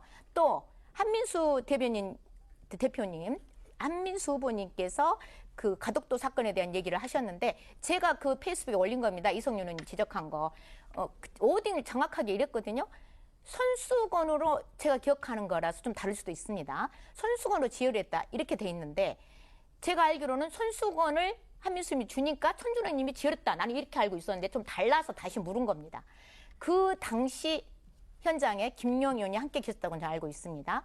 그래서 그 엇박자 자기정치 부분에 대해서도 동의하시는지 말씀해 주시고 그 상황을 다시 한번 말씀해 주시기를 부탁드리겠습니다. 그 가덕도 테러 현장에 제가 있지는 못했고요. 안 계셨군요. 저는 당시에 재판, 구속, 보석 우리 정치권과 떨어져 있었던 상황이었습니다. 어쨌든 저도 그 부분에 대해서 깜짝 놀랐어요. 저도 그 부분에 대해서 우리 한민수 후보님 지역 관련해서 적어도 그런 말이라도 그런 거 너무 큰 잘못하신 거죠. 지금이라도 진실을 말씀하셨으니까 오늘 방송 토론 끝나시고 공식으로 내일 기자회견 사과하십시오. 이재명의 찐 명이라고 그러면은 최소한 거짓말한 거, 사항을 갖다가 있었으면서도 잘못 얘기한 거, 이거는 대단한 후보 사퇴 사유 중에 하나입니다. 어떻게 친명을 얘기하고 민주정부 5기를 갖다가 얘기하면서 손수건 휴지가 떨어져서 손수건으로 건네줬다고요? 그걸 본인이 지혈했다고? 이런 거짓말 용납할 수가 없습니다. 제가 그 얘기를 듣고 나서 사실은 많은 주변 분들한테 전화 연락을 받았습니다. 제가 그 당시는 계속 재판을 받으면서 같이 못 있었는데 그 현장에 있던 사람들이 어떻게 친명을 자초하면서 이런 거짓말을 하냐. 휴지가 떨어져서 손수건을 줬다? 그거를 지혈을 했다? 용서할 수가 없습니다. 이 부분 한민수 네. 후보님 마무리 이거 끝나시고 이렇게 하시고 그리고 아까 정청래 대표님의 뭐 전임 지도부의 이 그동안의 지도부 운영이라는 거는 많은 국민들이 이미 알고 계시고 지금 우리 서미아 후보님께서 말씀하신 부분에 제가 상당히 큰 공감을 하고 있기 때문에 저는 그 부분에 뭐 따로 답변을 드리기는 부적절한 것 같습니다. 어쨌든 조금 답변을 네, 좀 마무리해 보완한다면 주시고요. 네. 세 분 지금 우리 팀 정청래라고 일컫이는 세 후보님들께서 그런 부분을 감안해서 국민께 공감되는 이러한 앞으로의 정치 활동을 좀 해주시면 좋겠습니다. 이상입니다. 네, 고맙습니다. 당대표는 정말 개인이 아니거든요. 당의 이익을 위해야 되고 특히 집권 여당은 정부를 뒷받친다는 게 다른 게 아닙니다. 정부를 근거 없이 어려움에 빠뜨리게 하는, 특히 최근에 유시민 작가의 그런 발언을 할 때 당 대표라고 하는 분들은 적극적으로 그 말도 안 되는 근거 없는 논란에 대해서 입장을 밝히는 게 너무 당연한 책무거든요. 제가 김영호 의원님께 한마디 더 질문하겠습니다. 유시민 작가의 이런 발언에 대해서 입장을 밝히기도 하셨던데요. 앞으로 혹시 최고위원이 되면 이런 일이 또 발생한다. 그럼 어떻게 우리 김영호 의원님은 대응하실 것인지 한 말씀 해주시기 바랍니다. 네, 정청래 대표께서는 그 유시민 작가의 발언에 대해서 노코멘트라고 하셨는데요. 사실 오늘 리얼미터를 보면 대통령의 부정 여론이 50%를 이제 넘었습니다. 많은 패널들이 유시민 작가의 발언으로 시작한 당의 분열을 지적했거든요. 당 대표라면 당연히 유시민 작가에 대한 평가는 해야 돼요. 잘했다, 못했다. 아니면 대통령께서 사실 이 문제에 대해서 사실 굉장히 억울해하실 거 아니에요? 그럼 당대표가 유시민 작가의 그 단정적이고 좀 저주 내린 그 발언에 대해서만큼은 좀 유감 정도는 표현을 하는 것이 맞다. 다만 비평가의 여론에 대해서 우리가 귀를 열어놓고 수용할 건 수용해야 됩니다. 다만 유시민 작가께서는 이재명 정부를 탄생시킨 또 공헌도가 높으신 분이에요. 다만 이제 최근에 왜 그런지 모르지만 애정 어린 말씀이 아니라 왜 그렇게 좀 저주 내리는 단정지어서 말씀을 하느냐. 왜냐하면 저는 이 지금 유시민 작가의 말씀을 들어서 열린우리당의 예전에 그 자중질환으로 좌초됐던 그 당내 노선의 투쟁 문제가 저는 자꾸 떠올라요. 유시민 장관께서 어떤 선명성에 대한 비판을 할 수 있지만 이기는 민주당에 대한 대안도 좀 제시해달라. 우리가 선거에서 이기지 못하면 우리의 모든 우리의 꿈과 이념은 다 사라집니다. 그렇기 때문에 유시민 장관께서는 우리 당이 승리하는 방법도 제시해 주시고 예전처럼 이재명 정부, 이재명 대통령의 애정어린 그런 비판과 또 격려 저는 이 자리에서 해달라고 요청드리겠습니다. 앞으로 그런 일이 있으면 확실하게 대응하실 건가요? 당연히 대응을 해야 되고 지적해야죠. 그렇게 좀 해주십시오. 네. 임미애 의원님께 하나 더 질의하겠습니다. 민주당은 장애인과 여성, 농어민 청년, 노인 등 사회적 약자를 대변한다고 했지만 정작 당의 결정 과정에는 당사자가 자리에 없었습니다. 사회적 약자의 참여는 배려가 아니라 당원의 주권 문제라고 생각합니다.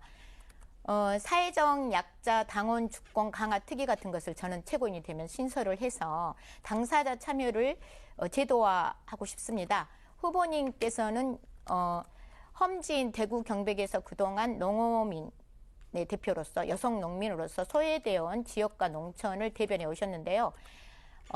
실제로 사회적 약자도 수용 자, 질문 시간 소동적인 보장해 드려야 됩니다. 자, 답변하시죠, 이제 바로. 네. 네, 그런 저의 질문 어떤 멈추시고 제도에 답변을 대해서 동의를 하시는지 한 말씀 해주시기 바랍니다. 서미화 후보님의 문제의식에 전적으로 동의합니다. 그런데 이제 사회적 약자라는 개념을 일단 가장 명확하게 당헌 당규의 정리를 하는 것이 필요하고요.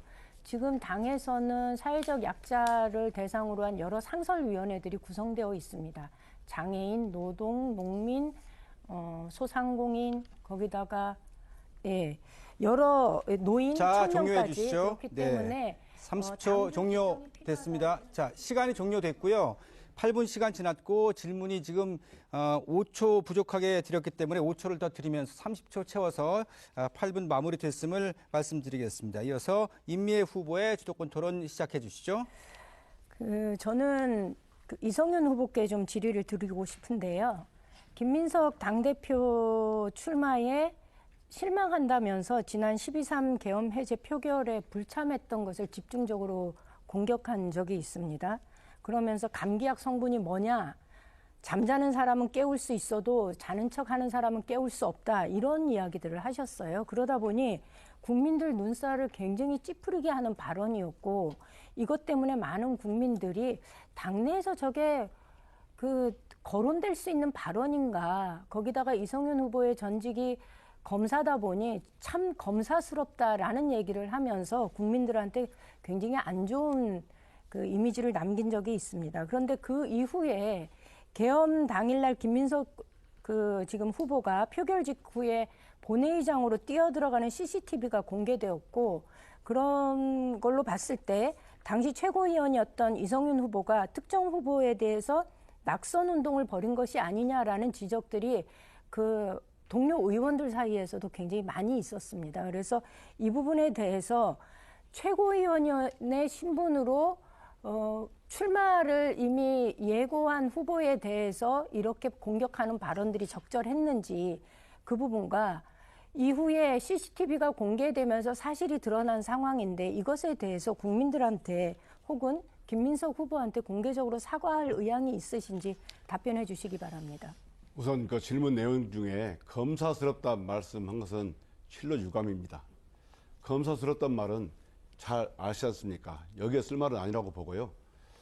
저는 최고위원 이전에 우리 민주당 소속 당원으로서 당원을 대신해서 묻는 겁니다. 달을 가리키면 달을 봐야지 왜 손가락을 봅니까? 만일에 윤석열 계엄이 선포된 날 149석인데 한 석이 부족해서 계엄 해제를 못했으면 어떻게 되겠습니까? 그 당시 정말 많은 의원들, 저도 집에서 1시간 거리를 정말 엄청난 속도로 달려서 목숨 걸고 담을 넘어서 계엄 해제 표결에 참여했습니다. 이재명 대표도 10시 55분에 오셨습니다. 국회를 지역구로 둔 분이 국회 계엄 해제 표결에도 참여하지 못했다? 우리 당원들은 저한테 엄청나게 질문을 합니다. 그래서 우리 당원들을 대신해서 제가 김민석 후보에게 물은 겁니다. 도대체 왜 표결을 참여를 못해가지고 정리를 이 좀 당원들에게 해주시죠. 궁금하게 만드냐. 정리를 좀 해주시고요. 저는 말씀드린 대로 검사스럽다라는 얘기는 저의 표현이 아니라 국민들이 느끼고 국민들이 했던 발언이라는 말씀을 드리고요.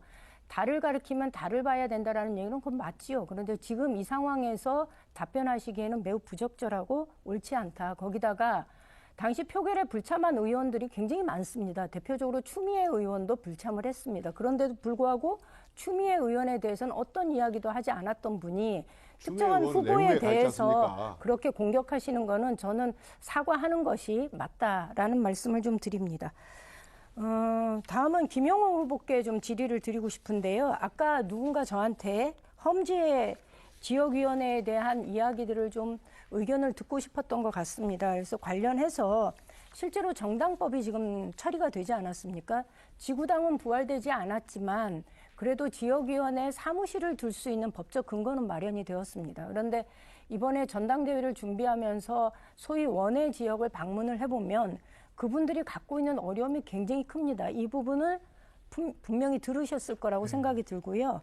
이후에 원외 지역의 지역위원회 활성화를 위한 그리고 법은 통과되었지만 지구당이 아니라 지역위원회의 활성화를 위한 여러 가지 조치들이 필요한데 이것과 관련해서 혹시 후보님의 가지고 있는 생각이 있다면 말씀해 주시기 바랍니다. 네, 저도 사실 지난 선거 3번의 연속 낙선이 있어서 원외위원장님의 서러움 제가 잘 알고 있습니다. 이제 사무실은 법적 근거로 이제 되어 있는데 실제로 사무실에 대한 비용에 대한 지원이나 인건비 지원이 전혀 안 되거든요. 네.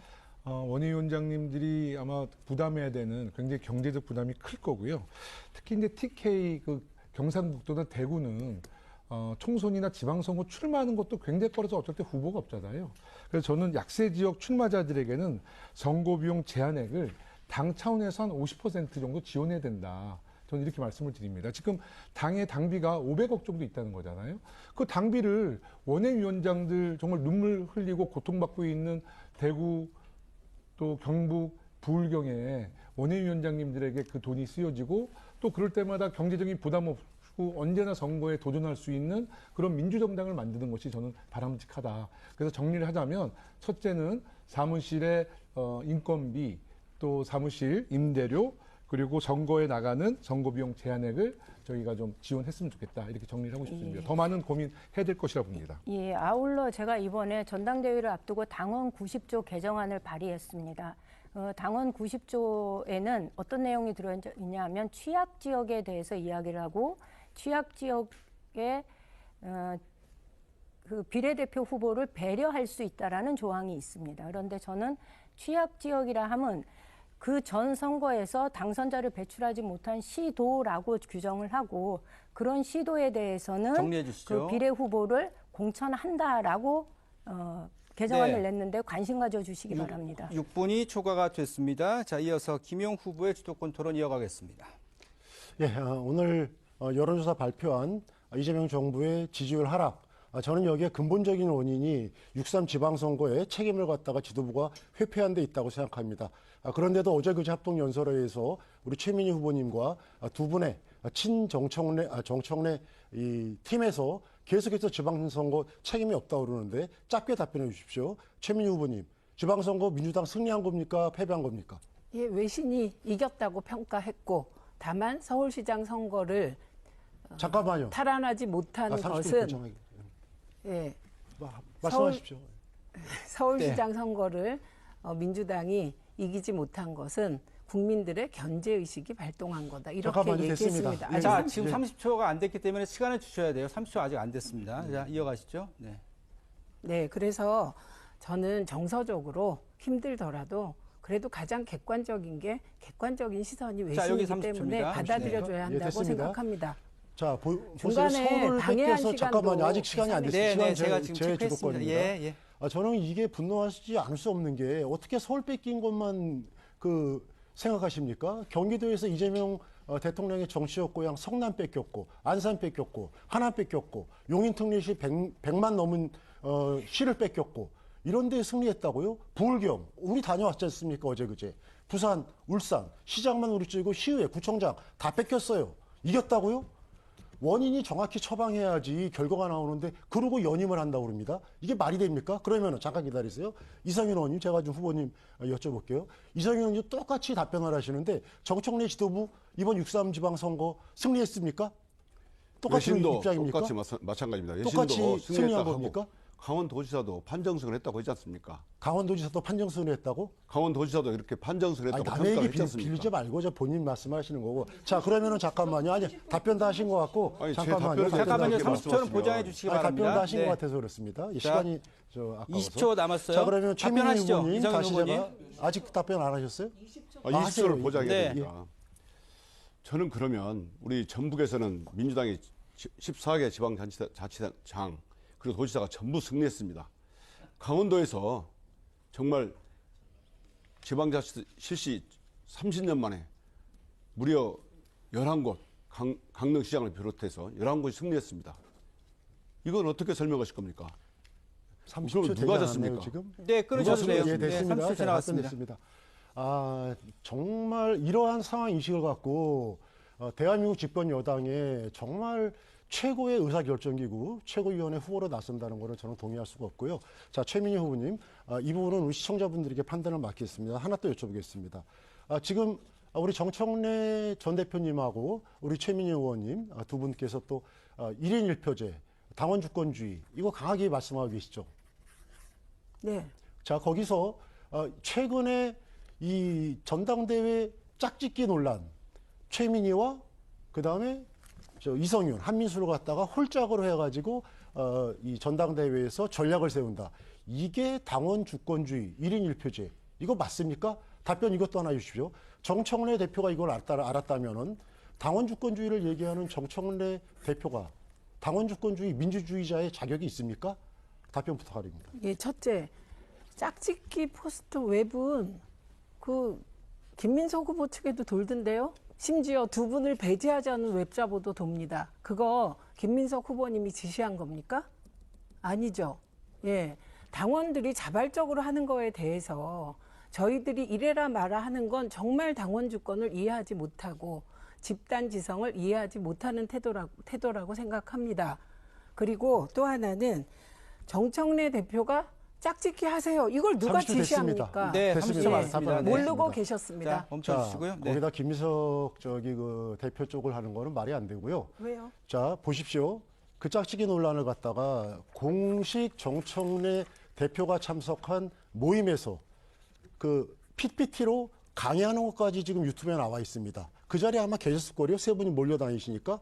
그러면 제지를 하셨어야죠. 저는 그런 면에 있어가지고 민주주의를 얘기하면서 초등학생도 하지 않는 그런 무슨 1인 1표 당원들을 갖다가 뭘로 보는 겁니까? 저는 그 부분에 있어서는 지금이라도 당장 중지하기를 강력하게 말씀드리고 이제 뭐 타깃이 제가 됐다고 그래요. 제가 뭐 5등이니까 이제 이성윤 의원을 중심으로 짝짓기를 하자 이러는데 그러시면 안 되고요. 하나 더 묻겠습니다. 이 합동토론회에서 최민희 의원님 우리 당원들의 목소리를 일배 문화로 규정했습니다. 요거 좀 답변해 주시죠. 짧게. 말씀을 제대로 하셔야 되는데 당원들의 목소리를 제가 언제 일배 문화라고 했습니까? 당원들이 아닌 소위 신뉴 이재명을 주장하는 분들이 국회에서 토론회를 해서 문재인 노무현 대통령과 그 계승을 조롱했다. 이걸 일배 문화라고 했고요. 전당대회 장에서 앞에만 계시니까 잘 모를 수 있는데 뒤에서 온갖 욕설 조롱이 있었습니다. 그게 일배 문화 아니면 무엇입니까? 30초 됐습니다. 30초 됐고요. 아직 4초 남았습니다. 4초 남았어요. 그게 무엇입니까? 그게 일배 문화지. 조롱하고 욕하고 네. 그러고 있습니다. 여기까지요. 네. 전당대회에서 마무리해 주시죠. 그거를 바로 페이스북에 올리셨기 때문에 그거는 당원들을 모독하는 거고 그다음에 뭐 시간이 워낙 짧아서 5초만 답변해 주십시오. 한민수 후보님 아까 제가 말씀드린 것처럼 못한대요. 자, 지금 질문이 불가능합니다. 30초를 질문, 보장할 수 그러면 없기 제가 때문에 5초를 정하실 수 마무리하겠습니다. 없습니다. 한민수 후보님 자, 본인 정리해 이따 시간이 되시면은 마무리 발언 시간에 어떻게 여기에 대한 답변을 할 것인가 지열 관련해 가지고 명확한 입장을 부탁드리겠습니다. 네, 30초 답변 보장을 다시 한번 강조드리면서 이제 김영호 후보에게 6분의 수도권 토론 시간 드리겠습니다. 네, 방금 전 언급이 됐지만 이재명이라는 분들도 당원일 수 있어요. 네, 근데 최민희 의원님이나 좀 듣기 싫은 소리를 해서 이게 다 일배라고 단정짓는 것도 좀 무리가 있다고 보고요. 얼마 전 우리 합동유세 첫날, 우리 충청도의 합동유세 때 김용만 의원님이랑 언쟁 한번 벌이신 적 있죠. 그래서 우리 김용 선배님이랑 저랑 조금 이제 제지를 했는데 저 오늘 굉장히 충격적인 얘기를 들었습니다. 제가 유세하는 동안에 최민희 의원님이 저에 대해서 박쥐라고 하셨다는 거예요. 이게 동영상이 찍혀 있더라고요. 아니 이런 것이 바로 일배 문화 아닙니까? 아니 동료 의원이 경쟁 후보가 발언을 하고 있는데 제가 천장에 매달려서 잡니까? 제 어깨에 날개가 있습니까? 어떻게 저한테 박쥐라고 할 수 있습니까? 박쥐라고 했던 배경을 한번 말씀해 보세요. 너무나 불쾌하고 모멸감을 느낍니다. 이런 게 아니 한번 얘기해 보세요. 예. 일단 저는 제 문제의식은 송영길 후보를 지원하면 송영길 후보를 뽑는 거잖아요. 한 표. 김민석 후보를 지지하는 김민석 후보를 한 표 뽑는 거잖아요. 근데 두 후보를 다 지지한다고 하시니까 어떻게 되는 거지? 그럼 박쥐가 이런 됩니까? 문제의식이었습니다. 예, 그리고 그걸 제가 공개적으로 한 것도 아니고 이러면 어떻게 되는 거야? 이렇게 얘기한 것입니다. 그런데 그 얘기가 본인에게 들어갔다면 저도 사실은 그때 뭐지? 이렇게 얘기한 건데 들어갔다면 사과드려야 한다고 생각합니다. 저는 네, 사과드립니다. 사과 주신 거에 대해서는 네. 제가 이제 존중하겠습니다. 근데 저도 좀 성격을 좀 이렇게 좀 네, 흥분함을 사과드립니다. 가라앉히겠는데요. 네. 자, 저는 분명히 말씀드렸어요. 저는 송영길 사람도 아니고 김인석 사람도 아닙니다. 다만 제가 그날 분명히 그랬잖아요. 당권파의 연임을 저지하는 김민석과 송영길의 강력한 연대로 저지한다고 했지 않습니까? 그게 박쥐입니까?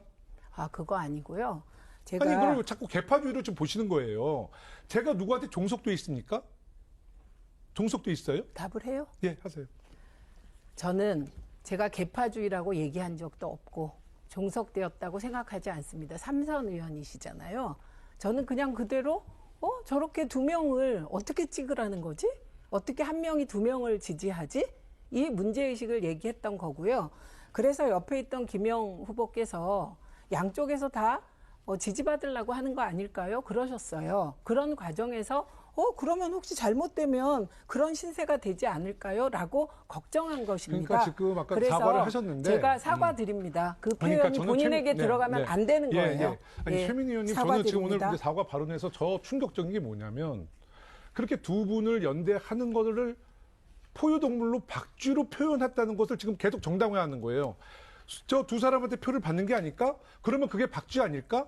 이런 발상 자체가 정말 해서는 안 될 발상 아닙니까? 아니요, 이것이 그건- 바로 일베 문화예요. 아니, 의원님, 그것은- 그건 부정하지 마세요. 이게 일베 문화라고요. 아니 그렇게 몰아붙이시면 어떻게 안 포유 되죠. 동물 박쥐로 동료 의원을 평가합니까? 이러니까 모든 최민희 의원님이 계신 곳이 분란과 갈등이 소지가 있다는 거 아닙니까? 네, 소지가- 아니 오히려 이러셔야죠. 이거 답변을- 제가 이 표현에 대해서는 정말 저도 일베 문화 같은 언행을 해서 제가 다시는 이런 일베 문화에 저도 다시는 일베 문화에 이런 언행을 하지 않겠습니다라고 사과하셔야 되는 거 아니에요? 네. 그 표현을 쓰지 일베 않- 문화입니다. 자, 이거. 지금 표현을 답변 쓰지 시간 주시죠. 않겠습니다. 그럼 답변할까요? 네네. 그러니까 중간에 이런 게 답변을 일베 시작하신 문화라고요. 김 의원님, 김 의원님 답변을 지금 드렸는데 또 중간에 들어오시면 곤란하니까 자 일단 시간 멈춰주세요. 자 10초 더 드리고요. 정리해드리겠습니다. 지금 질문을 드린 것 같은데 답변이 들어왔는데 다시 또 끊으시니까 엉키거든요. 답변 아니 시간 이거는 다시 30초 하는 게 아니라 보장해 새로운 주시고. 팩트예요. 자, 사과는 일단 알겠습니다. 받겠는데 사과는 받겠는데 자, 일단 이 룰을 표현에 대한 지켜주시기를- 네, 일베 네. 문화에 대해서 인정을 해야 될 거 아니에요. 충분히 일베 문화의- 충분히 알겠고요. 네네. 자, 내용을 떠나서 룰만 제가 말씀드리는 겁니다. 제가 내용은 말씀드릴 수가 없어요. 자, 룰을 드리겠습니다. 룰을 말씀드리고 자, 다시 시간 10초 플러스해서 드리겠습니다. 네. 예. 제가 본인에게 일배식으로 받아들여졌다면 사과드리고 그런 표현 다시는 쓰지 네, 않겠습니다. 알겠습니다. 그러나 제가 공개적으로 조롱하거나 이런 게 아니고 정말 작은 소리로 김영 후보랑 이러면 혹시 이렇게 되지 않을까 한 게 들어가서 그러면 제가 이 사과가 부분은 지금 퇴색되는 거잖아요. 자, 끊으시면 공개는 안 안 되고요. 했더라도 30초는 보장해 혼잣말이라도 주시고 그런 말씀 하시면 안 되는 거죠. 김 의원님, 김 의원님. 네. 아니 혼잣말이라도 박쥐란 표현을 한다는 게 정당한 겁니까 그게? 이런 발상이 너무 잘못된 발상이에요. 공개가 되지 않더라도 앞으로 그런 표현 자체를 하지 않는 게 정상 아닙니까? 정상? 잘 한번 고민해 보세요. 이것이 네, 생각이든 말이든 저 답을 들었든 좀- 못 들었든 일베 문화가 지금 완전히 몸에 배어 있는 거란 말입니다. 다시는 그런 동물을 표현한다든지 이런 폄하 발언을 하면 안 돼요. 제가 의원님을 박쥐다라고 말하지 않았습니다. 동영상이 있어요. 박쥐라는 언어. 언어가 나온 건데 그거를 맥락을 봐주셔야 그럼 하고 박쥐는 누굽니까? 그렇게 되면 어떡할까라는 아니, 취지였습니다. 제가 왜 박쥐가 됩니까? 왜 그렇게 되면 제가 왜 박쥐가 되냐고요? 아까 앞에서 그러니까 지금 그 말씀드려- 본질을 지금 아니, 저 답변하고 그렇게 잠깐 시간 대충- 멈춰 아니, 주십시오. 잠깐만요. 답변하고 자, 싶습니다. 잠깐만요. 잠깐만요. 시간 멈춰 주세요. 1분 본질을 남았습니다. 자꾸 잠시만요. 사과하고 자, 대충 사회자가 넘어가는 지금 거예요, 저는. 이런 제지하는데 거 잘 못하는 좀 성격이에요. 발언을 멈춰 주시기 바랍니다. 1분 남았거든요. 지금 네. 첫 번째 지금 상대 후보에게만 질문하셔서 남은 시간이 없어요. 질문 시간 포함하면 30초 답변을 보장드리기 위해서는 지금 두 번째 후보에게 질문해 주시기 바랍니다. 요까지 지금 자, 그거는 제가 따로 1분 후에 알겠습니다. 정리해서 말씀드리겠습니다. 그 두 번째 제가- 질문 네네. 주시죠. 네. 이성윤 의원한테 물어보겠습니다. 아까 이성윤 의원님, 아까 그 정청래 대표의 자기 정치 한 적이 없다고 지금 한민수 의원님 말씀하셨는데 같이 그렇게 생각하십니까? 예, 그렇습니다. 이재명 대통령 선거 때 대선 때 왜 우리 집도끼인 호남에 집중을 했고 지난 6.3 지방선거 때도 사실 그러니까 대선 때도 이재명 대통령의 취약지대를 소홀히 했고요. 이번 지방선거 때도 호남살이를 집중한 게 자기 정치의 사례 아닙니까? 만일에 잠깐만, 여기 질문하신 거죠? 여기 말씀 제가 질문이 여기 있잖아요. 만일에 정청래 대표가 자기 정치를 했다면 전국을 다녀야 합니다. 그런데 골목골목 선대위를 발족할 때 이재명 대표 당시 대표와 협의를 해서 호남을 맡기로 한 겁니다. 만약 당대표를 하면 전국적으로 다니려면 전국을 맡아야 되죠. 호남만 맡은 것은 호남의 숨어있는 표를 하나하나 다 끌어내서 이재명 대표의 지지율을 올리겠다. 이런 저는 일념을 4초 한 남습니다. 겁니다. 제가 4초. 네네. 자, 말씀 끝났는데요. 그 발언이 바로 궤변이고요. 그때 언론에서는 정청래 상대방의 대표가 발언을 궤변이라고 원해서 하시죠? 요구해서 자, 호남살이를 했다는 자, 것이 타임 종료됐습니다. 언론의 매체에서 나온 겁니다. 김영호 본인 의원님 의견을 조금 말씀하세요. 진정해 주세요. 네. 종료됐고요. 자, 최민희 의원님께는 아쉽지만 지금 추가로 지금 시간을 드릴 수가 없습니다. 생방송 관계로 충분한 동일 질문과 답변 상황이기 때문에 여기서 종료한다는 점을 각 후보자들께서는 아쉽겠지만 좀 이해해 주시기 바라고요. 이제 한민수 후보의 주도권 토론으로 이어가겠습니다. 예, 제가 그렇게 반명이라는 말도 안 되는 소리를 들어도 그냥 참을 그랬나는 생각까지 들 정도로 자괴감을 느낍니다. 한 분은 제가 하지도 않았던 손수건으로 테러를 막았다. 저 그런 얘기 한 적도 없고요. 그리고 자꾸 또 한 분은 저는 입장을 밝히라는데 그 동영상 보셨다고 하니까 제 워딩을 정확히 한번 보십시오. 그래서 보시고 지난 대선 때부터 우리 같이 해왔던 동지 아닙니까? 제가 충분히 설명했는데도 그걸 가지고 공격하면은 저는 그건 아닌 것 같습니다. 그래서 제가 아까 충분히 설명했으니까요. 그럼 가셔가지고 그 영상 찍혀 있다고 하니까 다시 한번 꼼꼼히 보시고 정말 제가 그렇게까지 비난받을 얘기를 했는지 한번 보셨으면 좋겠습니다. 최민희 후보께 좀 질문하겠습니다. 저는 가장 제가 또 존경하는 정치인 중에 한 분이 이해찬 전 총리셨습니다. 그분이 제가 총선 24년도에 당선되고 직후에 여의도에서 식당에서 뵐 일이 있었습니다. 총리님과 이제 김종욱 여사님이 저를 보고 그렇게 좋아해 주시더라고요. 늦게 공천받고 너무 잘 됐다. 그러면서 그 자리에서도 정치인은 성실하게, 진실하게, 절실하게 일해라. 그런 말씀에서 제가 개소식까지 그 몸도 불편하신 분을 모셨습니다. 그리고 개소식 끝나고 내려가시면서 나는 민주당이 너무 좋다. 민주당이 있어서 윤석열이 저거 막아낼 수 있는 거야. 그런 말씀까지 하셨거든요. 근데 이번에 우리 최민희 후보께서 보니까 이제 이해찬 정신으로 민주당을 지키겠다는 표현을 했습니다. 저도 이제 본격적으로 합동 연설에 시작하기 전에 고 이해찬 총리님 묘역에 가서 인사를 드렸습니다. 이런 생각을 한번 해봅니다. 올 1월에 정말 순직을 하셨는데 이해찬 총리님답게 마지막 순간까지도 일을 하시다가 세상을 달리하셨는데 만약에 지금 같은 상황에서 우리 이해찬 총리가 살아 계셨다면은 정말 지금의 이런 반명이라는 말, 분열주의라는 말, 신천지라는 말, 신천지 이런 상황을 봤을 때 어떤 말씀하셨을까 이런 생각을 해봅니다. 우리 최민희 후보가 생각하시는 이해찬 정신으로 민주당을 지키겠다. 좀 뭡니까 이거는 상세적으로? 예, 우선 첫째는 민주당이 얼마나 소중한 정당인가. 대한민국의 민주주의 그리고 대한민국의 경제 발전 이건 민주당이 없으면 안 된다는 민주당의 소중함에 대한 인식이 가장 중요합니다. 그리고 이해찬 대표께서는 깨어있는 시민, 민주주의의 최후 보루가 깨어있는 시민의 조직된 힘인데 그 조직이 민주당에서 이루어져야 한다라고 생각하셨습니다. 그리고 제가 꼭 말씀드리고 싶은 건 저에게 일을 하다 보면 별의별 태클이 다 들어온다.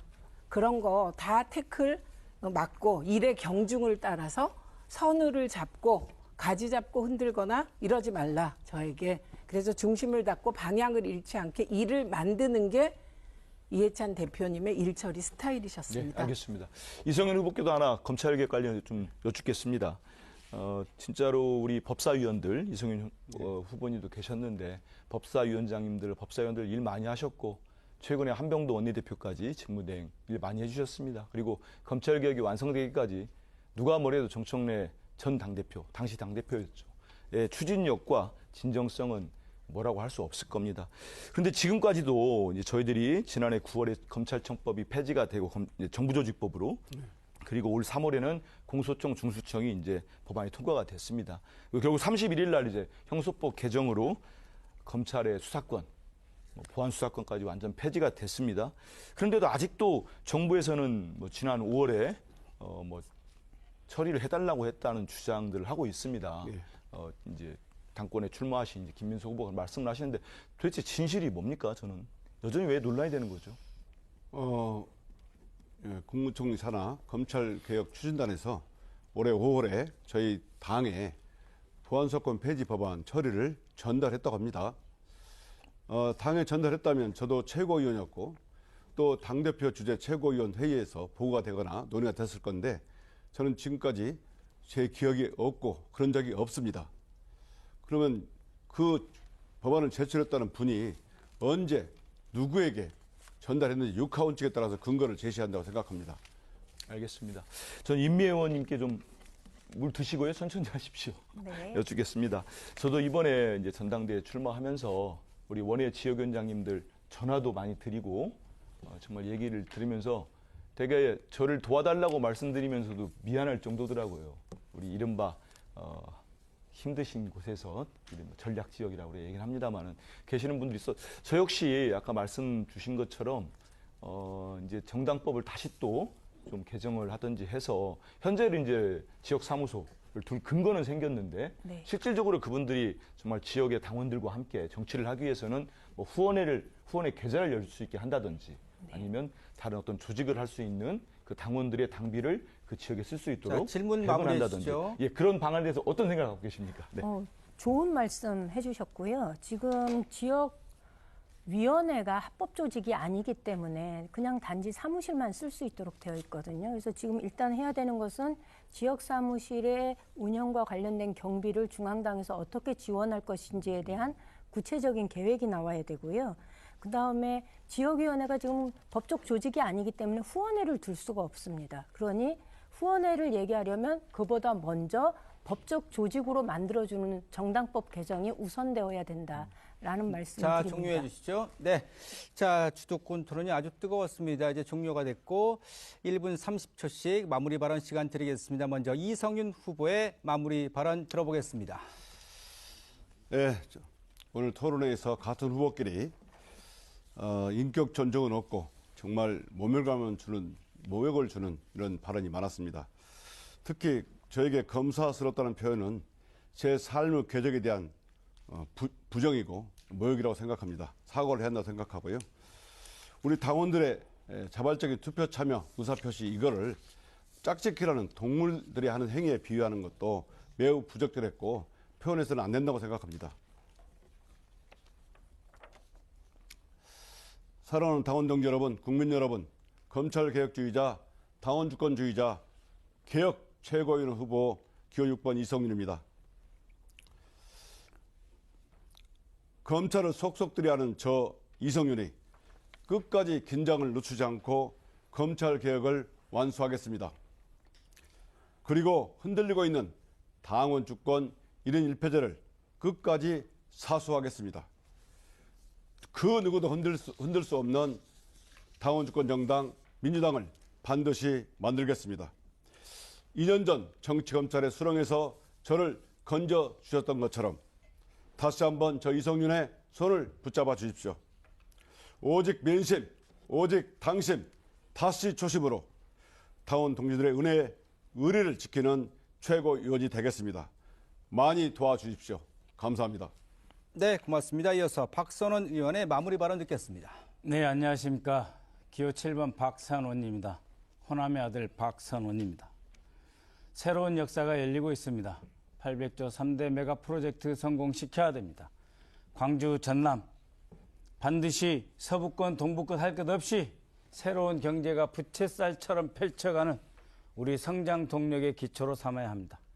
전북특별자치도 이 과정에서 함께 더욱 한 단계 높은 경제 성장과 발전이 보장돼야 합니다.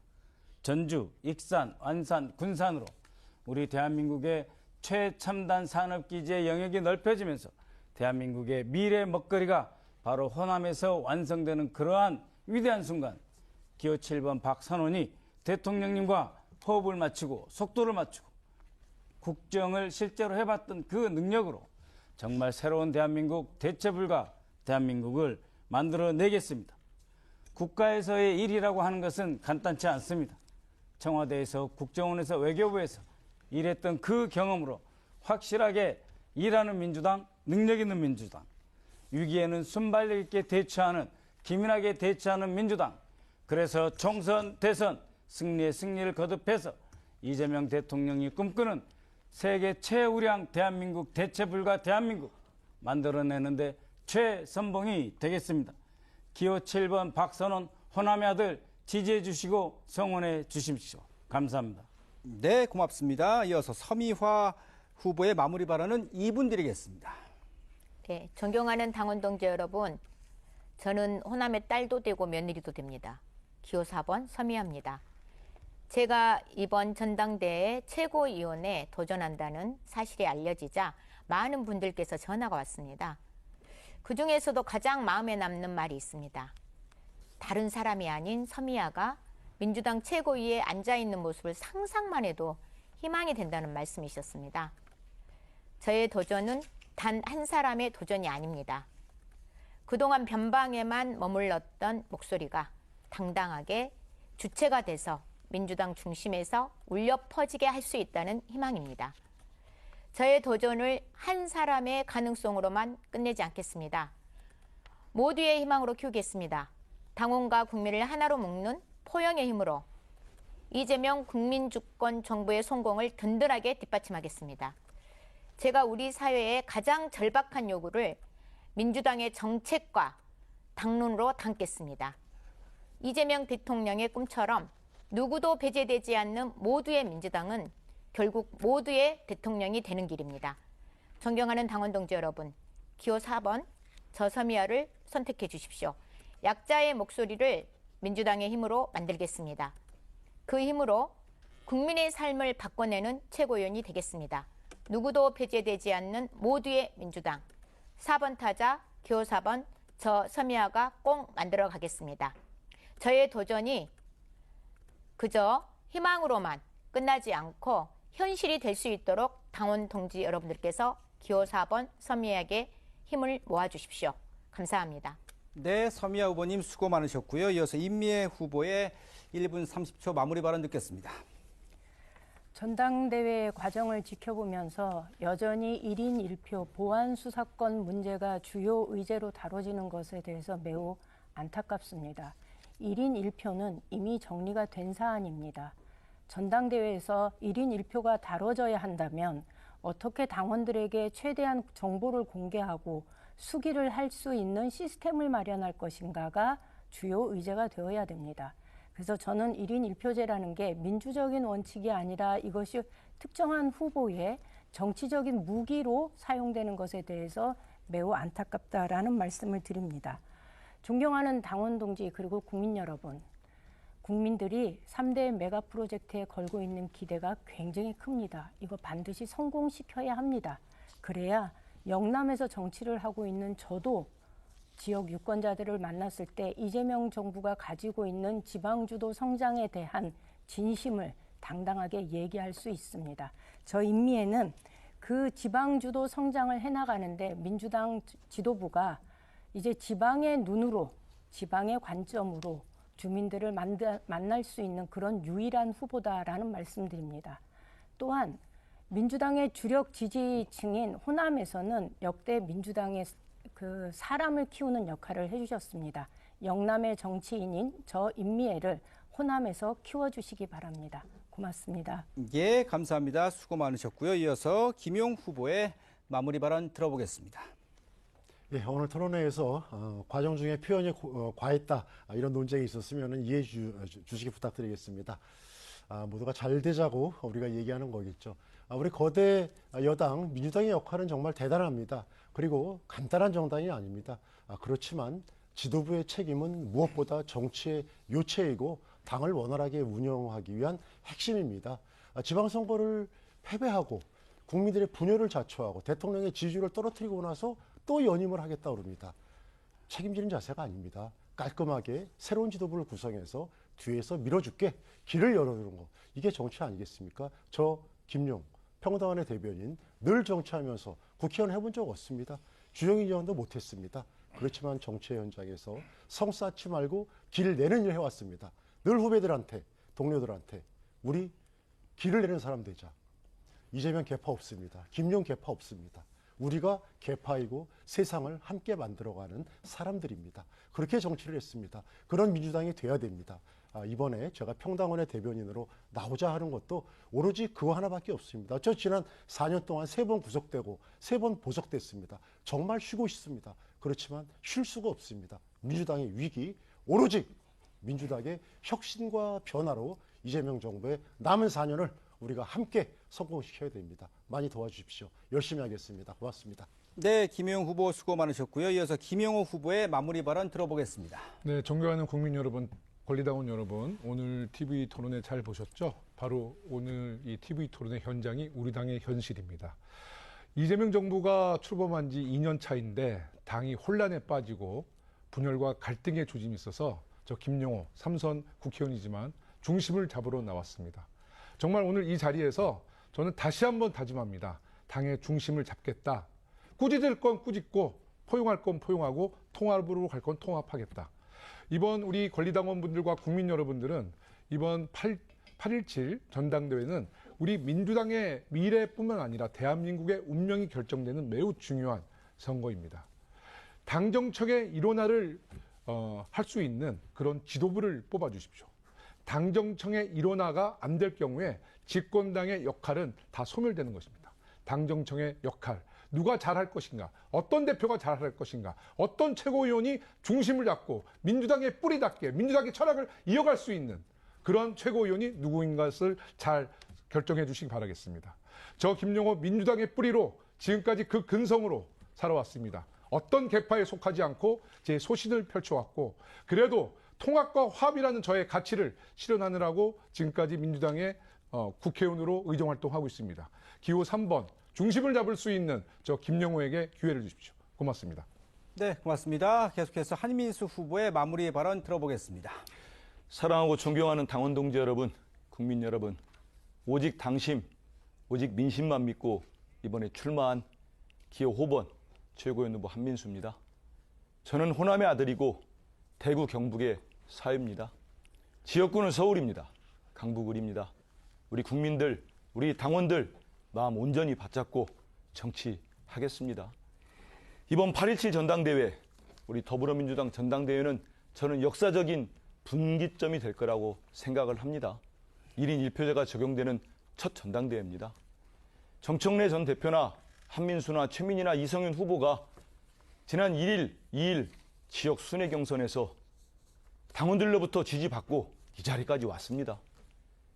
줄 세우기 구태정치 누가 하는지 아무리 주장하고 거짓말한다고 우리 160만의 집단 지성, 자랑스러운 더불어민주당 당원들이 속겠습니까? 저는 그렇게 보지 않습니다. 우리 당원들은 정말 현명합니다. 내란 세력을 몰아내버리고 끝장낸 당원들 아닙니까? 저는 그래서 부탁드립니다. 호소드립니다.